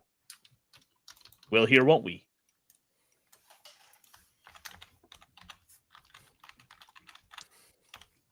Yeah. Well, we'll hear. Yeah. Oh, sorry. I forgot to turn my mic back on. Diesel, you get the last crash thing. Look at it and go far. Diesel, who do you want to see next that we have yet to see? Minosaur. I want to see them. I want to see the Stunticons, and I want to see them like the psychopaths that they are. They are all. It's a group of mentally ill psychopaths that come together. I mean, they're great. They are literally insane, and that they are constantly tortured by Motormaster, who is like their leader. He's the one who turns into the 18-wheeler who always wants to fight Optimus Prime to be king of the road. I mean, he even put it in his tech specs back in the day. But he basically, and when they form Minosaur is you got 5 unstable individuals. You put them together into one brain, and they're constantly fighting because Motormaster is trying to dominate, and he basically psychologically tortures these guys. So when they come together as one, it's like you've got this unstable, just crazy destructive force that like you can't even hardly control. You just set him loose, and it just there's no telling what could happen, man. And if it's written right, man, it could be like nuts. Because Go ahead, Caster. Go ahead. I although we've seen him in the book, but I want to see more with Swindle. He's one of my absolute favorite Decepticons. Swindle is great. Well, we now have had 2 experts. Comic Relief, you have to answer this as well. Who do you want to see? Ooh, who do I want to see? God, there's so many. You know what? Okay, I'm going to say this because he was my very first combiner. I did the box art work for X Transbots, and the next bot is coming out actually this month. I want to see Protectobots. I want to see Protectobots because with all the trashing around that's going on with like cities and these and that and everywhere and whatnot, we need a team that can actually and will actually, besides the Autobots, but protect people. Yeah, that's a plus on top of that, you already got Bruticus there, which is his basically his opposite, right? Military versus protect, war versus protect and whatnot. I want to see Defensor. I'd love me some Defensor love. Cool. We got some memes from Deeple here. And we already seen the aerial bots, right? But they've been trashed a little bit, right? So, and you already got like 2 fully functional combiners on the Decepticon side. So we need to balance step up the ante a little bit. Yeah, right. All right. Swindle. Depot 101. As he says, I feel like these memes explain Transformers so far. I cannot wait for 25. Also are my Dinobots. It says it's a beautiful day to give me monkey. You guys must understand that better than I do. Money. Say monkey. Here. Money. I can only please one person a day, and today is not your day. Tomorrow isn't looking good either. That's right. Find a cliff to jump off of it. Oh, I understand this one because it's Cliff Jumper. Yeah, I actually got one. All right, awesome. And then I'm tired, Megatron. So fucking tired. Oh, there, that is freaking great. That find a cliff and jump off of it is a reference to when Blitzwing told the Constructicons to go build a bridge and jump off of it, and then they turned into Devastator and proceeded to beat the hell out of him. So, really? Okay, yeah, I didn't know that. It was one of the best episodes G1 ever. Why don't you jump off? The triple changers took over leadership of the Decepticons, and they're idiots. So here is a Dan Johnson cover for number 25 because he may not be writing, but he's still clearly very much attached to the bots. And look at what he's doing to Soundwave here. I did that with one of my Masterpiece Soundwaves. And this is supposed to be a piece by I think Eric Kinnett. No. Someone. No. Here, you know what? We're gonna simplify this, okay? Right here. That's a Johnson variant. This is David Nakayama, right there. Right there. Ooh, that looks nice. David Nakayama variant. Yeah, that looks good. I like that. I like how they got the truck there too in his truck form. I can roll with that. This is somebody's variant. This is somebody else's. Some Leno Hernandez. I thought I saw Eric Canetti had one. Yes, right here. Eric Canetti from Iconic Comics actually has one. What do you know? Kirkman is working with an iconic comic guy. That's pretty cool.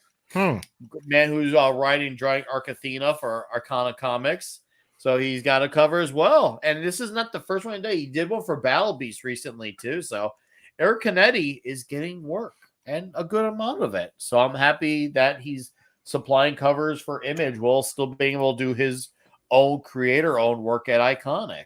I know Caster and I have been champions of individual books for Iconic, so it's always cool to see guys like that gain corner work from other corners. And what's up, Wolvie of the 1-4 Jew? How you doing, buddy? Welcome to the show. Comic Relief Crusader. What are you hoping for out of number 25 from Transformers? Let's see. Well, judging by that, that's what I want happening. So no, I'm kidding. I'm kidding. I think this is a callback to Robot Chicken. He needs to have he needs to have a pencil. He needs to. well. Yes, I know. Okay. Well, okay. Earlier, what I was going to say with the pages that you were showing, it looks very, very manga styled as well, right? Because I do have the Japanese manga of from the beginning all the way to Victory, I believe it is. So, and I like this style. Yeah, the thinner lines, and I don't know if dude uses a G pen or anything like that, when he's drawing, but it looks like Diesel said, you can see some Masterpiece 10 Convoy look to it, but it also looks very reminiscent of some of the manga material that came out back in the 80s. So I'm gonna miss the gritty look, but I think I just very much like this style instead. It's very nice and clean. I can't wait to see how fast we adapt. I like that. Mm-hmm. I really enjoyed Void Rivals this week. I'm hoping now that Kirkman is writing Transformers, it'll give people extra incentive. I hope he has maybe a loose tie that will tie in both books.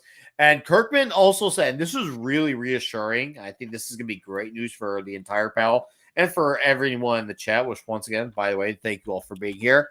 He says, no, we're not going to do 567 books and you have to read them all at once to understand what's going on. He says, we need to keep this a small but big universe. And he said, yeah, there'll be the occasional miniseries or one shot. But he said, these are the 3 ongoing series. I thought. Finally, a comics guy talking sense. Yeah. Right. Well, that's why Kirkman's where he's at. He's an actual guy who's still a pro, who still cares about the meme. And even with all the success he's had, he still goes back to number 1. He doesn't have to. I wouldn't say that. He has his flaws. He does. I'm not disputing that. But the point is, he doesn't have to go back to this, but he still does. His Firepower book was excellent. All 30 issues of it. Battle Beast is 5 issues in. I'm really enjoying it. Void Rivals, it's pretty great. The last chapter was amazing. Yes. Void Rivals is 23 issues in. I'm absolutely loving it. I'm optimistic about him doing Transformers. His Skinwalker book that came out this week with him and David Finch. How's that? Finch is fucking good. Is Skinwalker? Skinwalker. Thank you. That's what I meant to say. It's good. Read it. It's good. I got kind of confused on the whole Battle Beast kind of thing because I thought this was going to be like another Energon Universe tie-in because of the Japanese series in Headmasters, in the toy from the 80s, Battle Beasts. I get you. I thought a prequel. Because I thought that was a tie-in, right? And I thought, they're introducing Battle Beasts. It's like, no, this is from the Invincible. And then when I saw the tagline, from the Invincible versus, I'm like, the hell is he talking about? No, this is like 80s Battle Beasts. Basically a prequel explaining not the backstory, but some adventures of Battle Beast. Yeah. Basically, how he went from Earth to where the prison where Omni-Man was. I'm enjoying it a lot. It's been very fun, and Skinbreaker is good. Kirkman, faults and all, he's still at the top of his game. He still cares about the man, and he's writing comic books to emphasize on the art. He's not writing Netflix pitches. He's writing comic book stories. He's getting great artists on his books. He's still a top writer, not just because everyone else sucks, but because he's genuinely a top writer. I remember before Clobby had passed on, we were originally, and I'm really mad we never got to do it. We were originally going to talk about his Eric O'Grady Ant-Man run. That was something Clobby really loved from Kirkman, was the Eric O'Grady Ant-Man run. Now I might have to do a one-off show for that, because that was probably the one thing we were talking about doing. We couldn't lock down that date to do it, but I feel like I got to redeem that one, because that was a fun book, that Ant-Man book. And that was Kirkman. That was all Kirkman. All hail Clobby. Yeah, all hail. You know what? We're gonna do another cheers for Clobby, and so Clobby, you're missed. We always talk about you. We won't stop talking about you. You are essential to our lives. So if you got, I don't care if it's water, I don't care if it's alcohol, I don't care if it's damn air. Whatever you got, drink it. Bankai.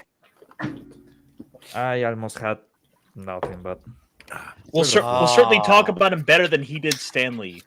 The Clobby every single time I read, I got something I got to show Iron real quick. Let's check this out. Yeah. Every single time I read Spider-Man, I read the beginning, everything. Oh, so cool! I'm gonna make it really quickly. Introducing the new divorce class from Fans Toys. Superion. Fans Toys. This thing, I ain't kidding you. This thing weighs 10 pounds, dude. That's crazy. And it's got you can pull the head off and swap it out. Oh, and it's got. I don't even want to think how much that cost. Toy head. It cost me. It was over several years that I got the pieces to it. But if you adjust for Biden inflation, it's probably over $1K. Oh yeah, easy. Yeah. If you pay the Fans Toys late tax. Yeah, but this thing's all it's kind of a parts former, like some people say, but I think it's dope. That's beautiful. That's beautiful. My hat's off to you, bro. Wait till you see what I got planned. What do you got? Let's see. Have you got a divorce class bot too? What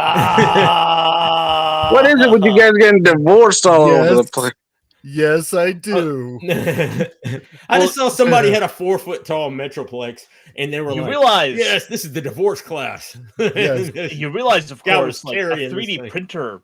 You realize, of course, if you get a 3D printer, you won't ever have to spend the money on it. You're just like, oh yeah, no, I totally have this all the time. Me. You got to have a lathe to get all the metal that's in that thing now, man. You're gonna have to, smelt down a car. Plus, the printer kind of feels like cheating. Cheating on right hand with left hand, but with robots. Kinda. Yeah. I mean, I could give you a hint of what I got planned with X Transbots. Ooh. I know Ironcaster would definitely get it, and so would Diesel. So okay.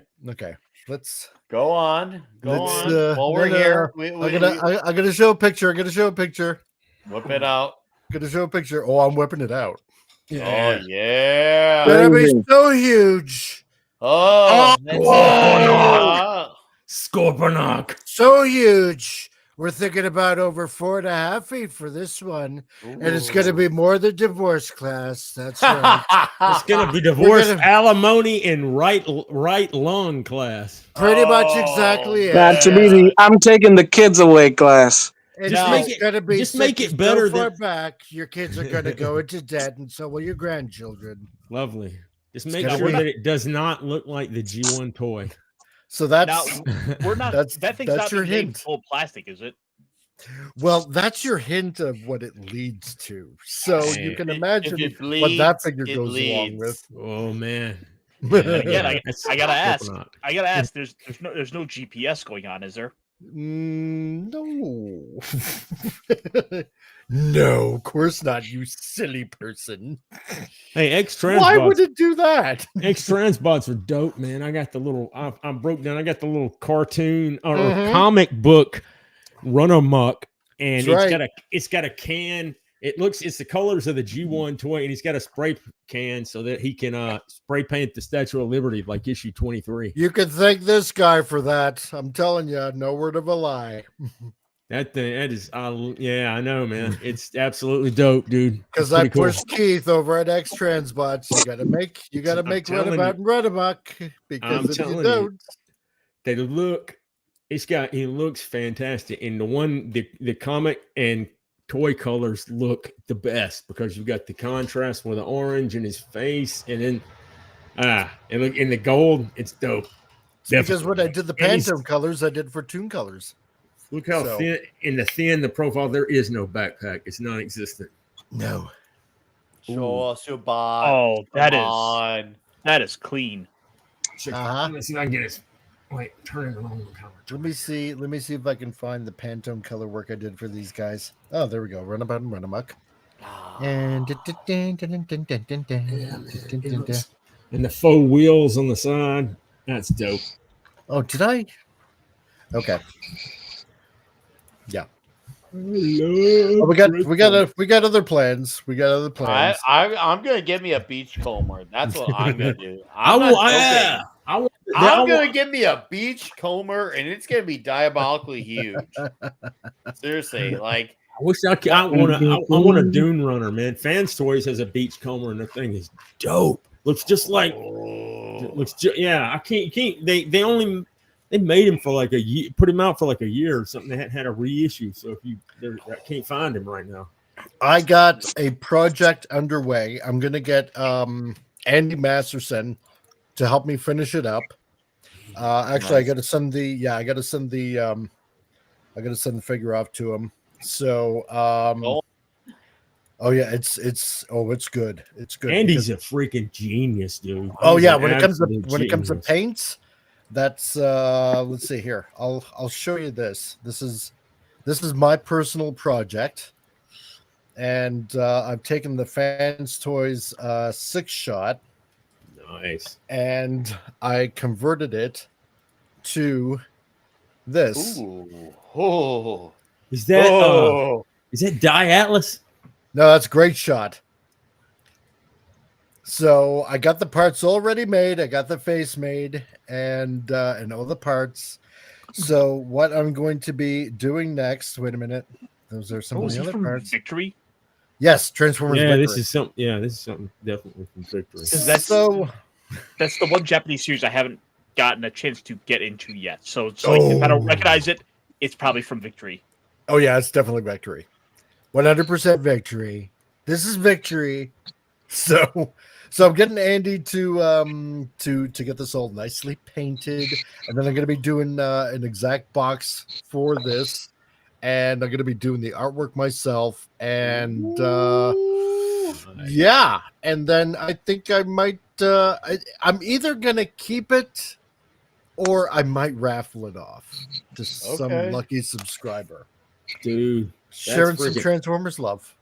That's like it. That is awesome, dude. Fans Toys 6-shot. Man, I haven't seen. Well, because I asked them ages ago, Fans Toys, I said, look, you're putting out 6-shot. You know, are you going to be at least doing Great Shot? And they're like, no, we don't have any interest in that. I'm like, well, screw that. So I'll make it myself. Nice.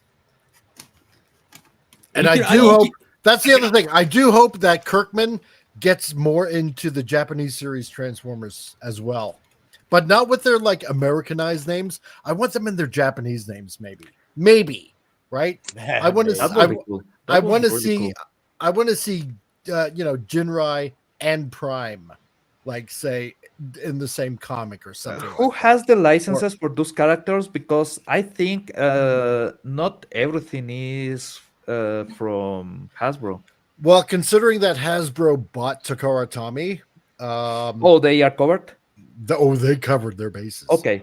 Yeah. The only issue might be just having the rights to certain names. Yeah, I could That could definitely be. see That that could being be. a thing. Oh, Yeah. I could definitely see that being They a thing. even call Shockwave for long, and they still don't call slag because it's some kind of damn curse word in the UK, and I'm just like, who gives a shit? It's slag. It's Yeah. not slug. That's spastic. Well, Yeah, I know, I hate gentlemen, it's going to be the part where we call it a night, wrap it up. I am considering, I gotta look at see if astronomy works on our side. I do want us to get together for issue 25, the first Robert Kirkman issue. Yeah. Let's ease ourselves in the situation. See if we can get the reunion. Then we'll see. That's not official. Let me see where everything lines up. If we can line it up, we'll do it. I'm sure both of you guys would be for it, and I would love to have you both back. Would love that. I'm sure you guys wouldn't be opposed to that unless something comes up. But chat, thank you for being here. Thank you to Brad Young and Deeple 101 for the direct donations. Deeple for his Rumble rent as well. And chat for you hanging out. Give us your thoughts, your nerd rage, your enthusiasm. We'll be back here next week, of course, talking more classic ASM and F4. We will delve a little bit into the Phantom as well and Huck as well next week because that's going to freaking happen. Why would we not? And, of course, whatever else comes up our way. Seriously, I'm so glad you guys came out hanging with a nice, good crowd here tonight. And I really appreciate you all taking the time to hang out with us.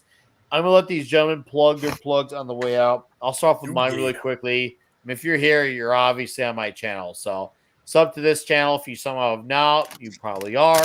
If you haven't, sub to my Bonded by Metal channel. That is where me and my buddies, Disciple of Rock, Pope Metallicus, Imperatus, and that's somebody's rock fan. We kind of made our own little super group and made a channel where we all work together on it. It's been a good time. So I'll post the link to Bonded by Metal in the chat so you guys sub to that because, that Vince Womack, so I got covered. Thank you, Vince, for plugging in the plug, sir. I appreciate that. All right. Where is Fenrir? Fenrir, I'll let you plug your plug first. So, Fenrir, tell us about you on the way out. All right, I'm Fenrir the Ice Wolf. I'm sorry for being late tonight, boys. I was busy making moonshine for the neighbors. Nice. Big recommend never do that in your own kitchen. And I have no idea how freaking hillbillies can do that, and I can't. For God's sakes, the amount of math and chemical knowledge for that is freaking insane. How can a guy who calls his father brother cousin can do it better than me? What the fudge? Dude, I need a photo of how you are doing the distillation. I need to know basically if you are doing the American way or if you are doing the Italian bootlegger way. That was a bit more scratchy, but more efficient. Way more efficient. Well, it's kind of a mix of both, but I needed to improvise on a few things. So you are doing jail wine? Kinda. Okay, clean the bathroom first. It was clean from the start. Don't worry. No one's been using it for weeks. Everybody's been peeing on the garden. Nice. As you should. Especially in prison. Yes. I care less. I'm not drinking that. I'm just selling it to the dumbasses who don't know. And there's a Squidbillies episode where everybody drinks it and gets wine. That's the point. Dude, if they don't go blind, it ain't working. They don't go blind, it ain't working. You're making time. Okay, back to the point. I'm Fenrir. You know me. You know I'm a bullshitter. Follow me on Twitter, YouTube, wherever the hell you want. I'm making a book. It's 5 different stories about one superhero in an episodic nature because we need to bring back episodic storytelling for superheroes. We need to bring back the effort. We need to bring back the fun. Pablo, still waiting on you a lot, dude. I already did. Basically, I just have some small questions about the talk with the doctor and Dyson, because is she in everything of making the zombie bots? I don't know. I mean, is she one of the bad guys? Let's talk on this private. Okay. Diesel, I could also use your intake on this if you're ever free. And you do Ironcaster, but we'll wait for that in the future when the whole book's out. Okay, then that's all for tonight. It's full Pablo, of hookers. get in contact with Wait me on Twitter. We'll talk about it. All right. Okay. Thank you, Fenrir. Pablo, you got anything come out your way? Anything you want to plug, promote, whatever, yada yada? At the moment, we are having a pause on the show we're doing on Midnight Search Espanol. I'm seeing whatever happens with that. So I don't really have that many plugs. I'm just gonna plug the Phantom because it was absolutely awesome. I love it having old school Phantom. Homework for next week, if you may, only as something that you can do if I don't know it crosses your path. Let me choose. I think I have it. Yep, right here. So let me share the screen. Sure. Because this is some essentials. Let's say I have been trying to find a real good quality version of this.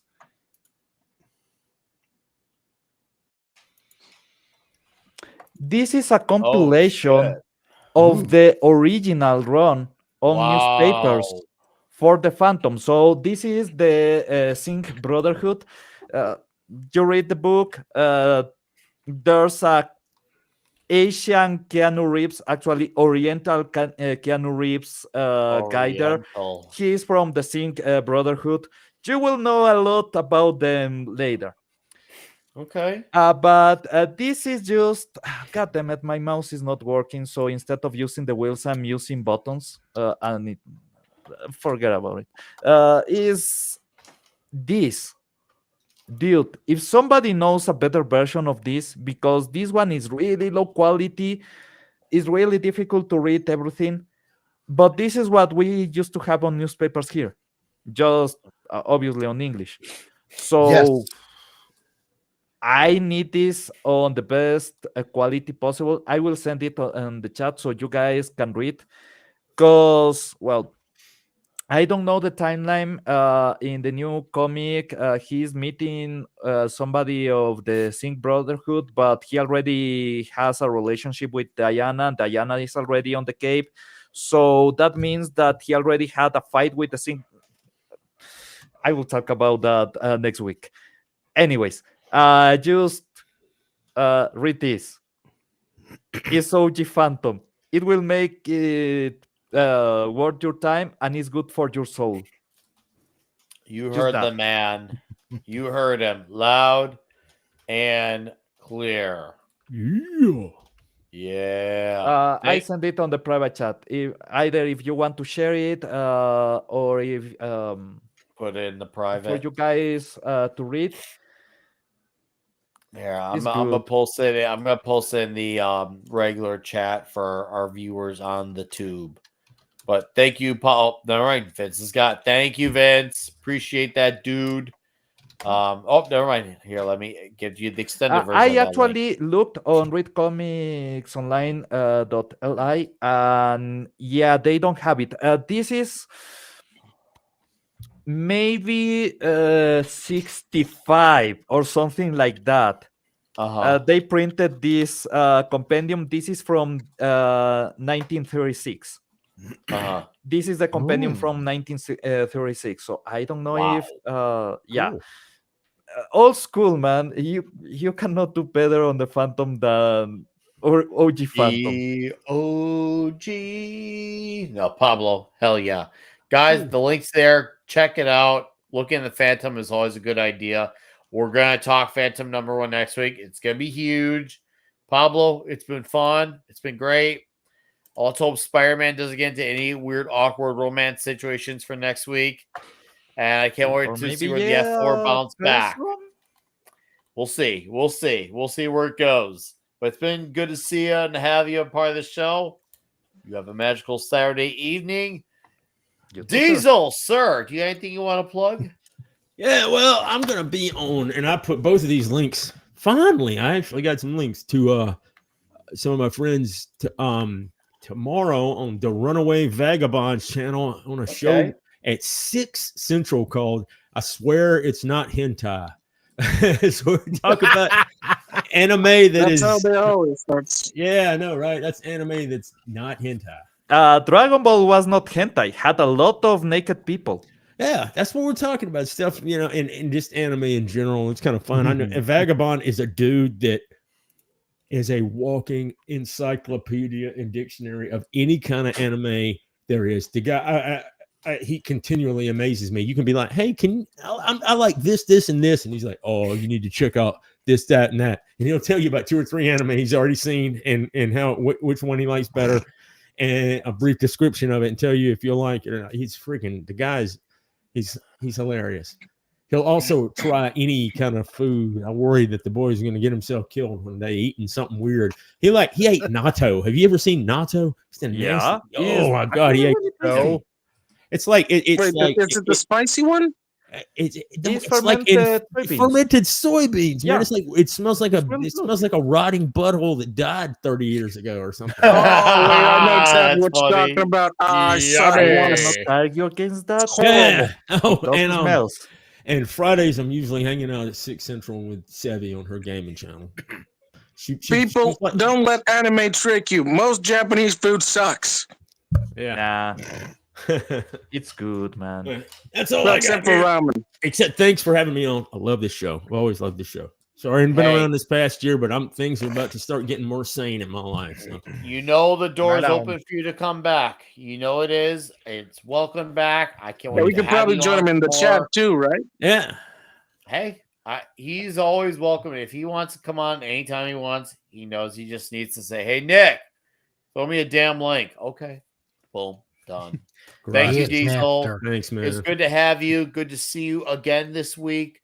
You have a magical Saturday night. You too, Comic brother. Relief Crusader, plug your plug. Quick. All right. Let's see. Yes. Hey guys, it's me. I haven't been on the channel in a while, and I just Welcome back. I thanks, man. I miss being here. I miss being here. It's just so much fun all the time. Yeah. I got a channel. I just happen to have a channel, much to Vince's horror. So, if you want to go check it out, on Tuesdays, we have a show with a bunch of nutcases that happen to be talking about everything that goes on in pop culture, whether it's video games, movies, comics, everything like that. We just talk about it and we ridicule it as we should be, as we must be, because all of it is insanity that's going on right now. So, hey, why not point the finger and laugh at them for a change? Let's see. I'm trying to get back to a Friday show on Frantic Fridays, but, we have the Titillating Tuesdays, that we got going on right there. And I'm trying to get back to my Frantic Fridays and, end the show off with a little bit of a cartoon, a little bit of a laugh before we segue into the whole weekend. Saturdays on my channel at noon Mountain Time, which is like 2 p.m. Eastern, 11 a.m. Pacific, and every other time zone in between. We have Mike's Movie Matinee, which what we do is we'll take a very old movie, we have some fun with it. That way, you get a little bit of information, talk about the movie, and, we kind of discover about where all these little Hollywood tropes eventually came from. Right now, so we're showing all the movies from 1929 as it starts getting into the whole talkie era. So, and you find out that a lot of these movies are actually very, very fun to watch. It's like taking everything old and making it brand new again. So, come on by if you want to watch a very awesome movie from like way back when. You'll be pleasantly surprised.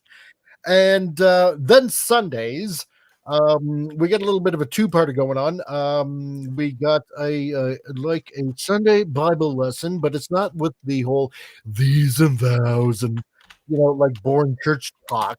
You actually learn something a little bit, God forbid, educational.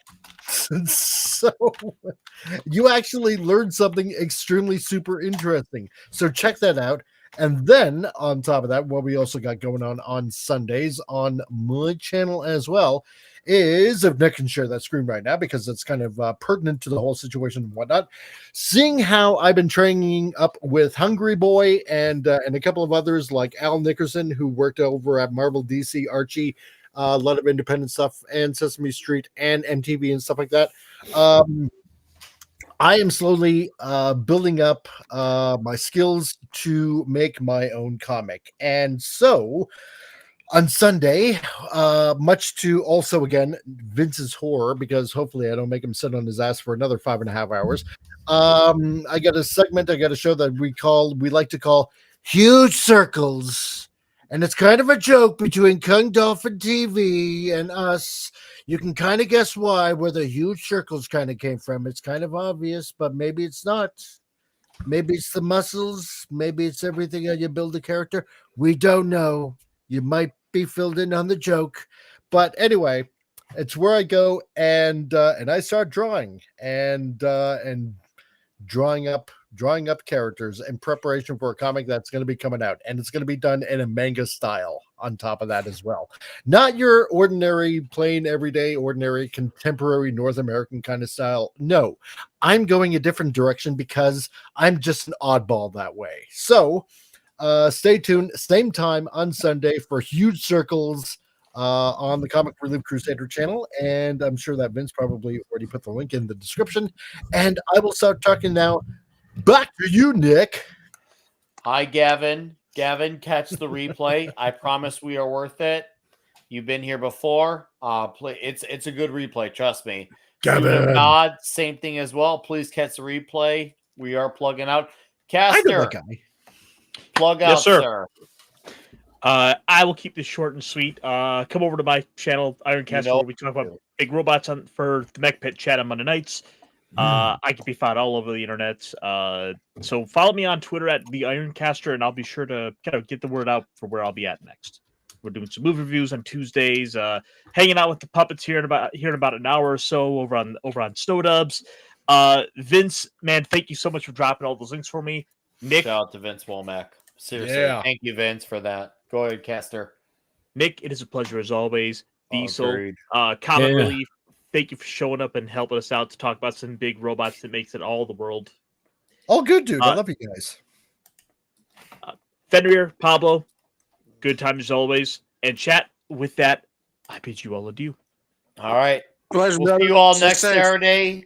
Goodbye. Good fight. Good night. Thank you for supporting Clobby's Comic Shop. We'll be back open for business next Saturday. I smell horse shit. It's horrible, but I can smell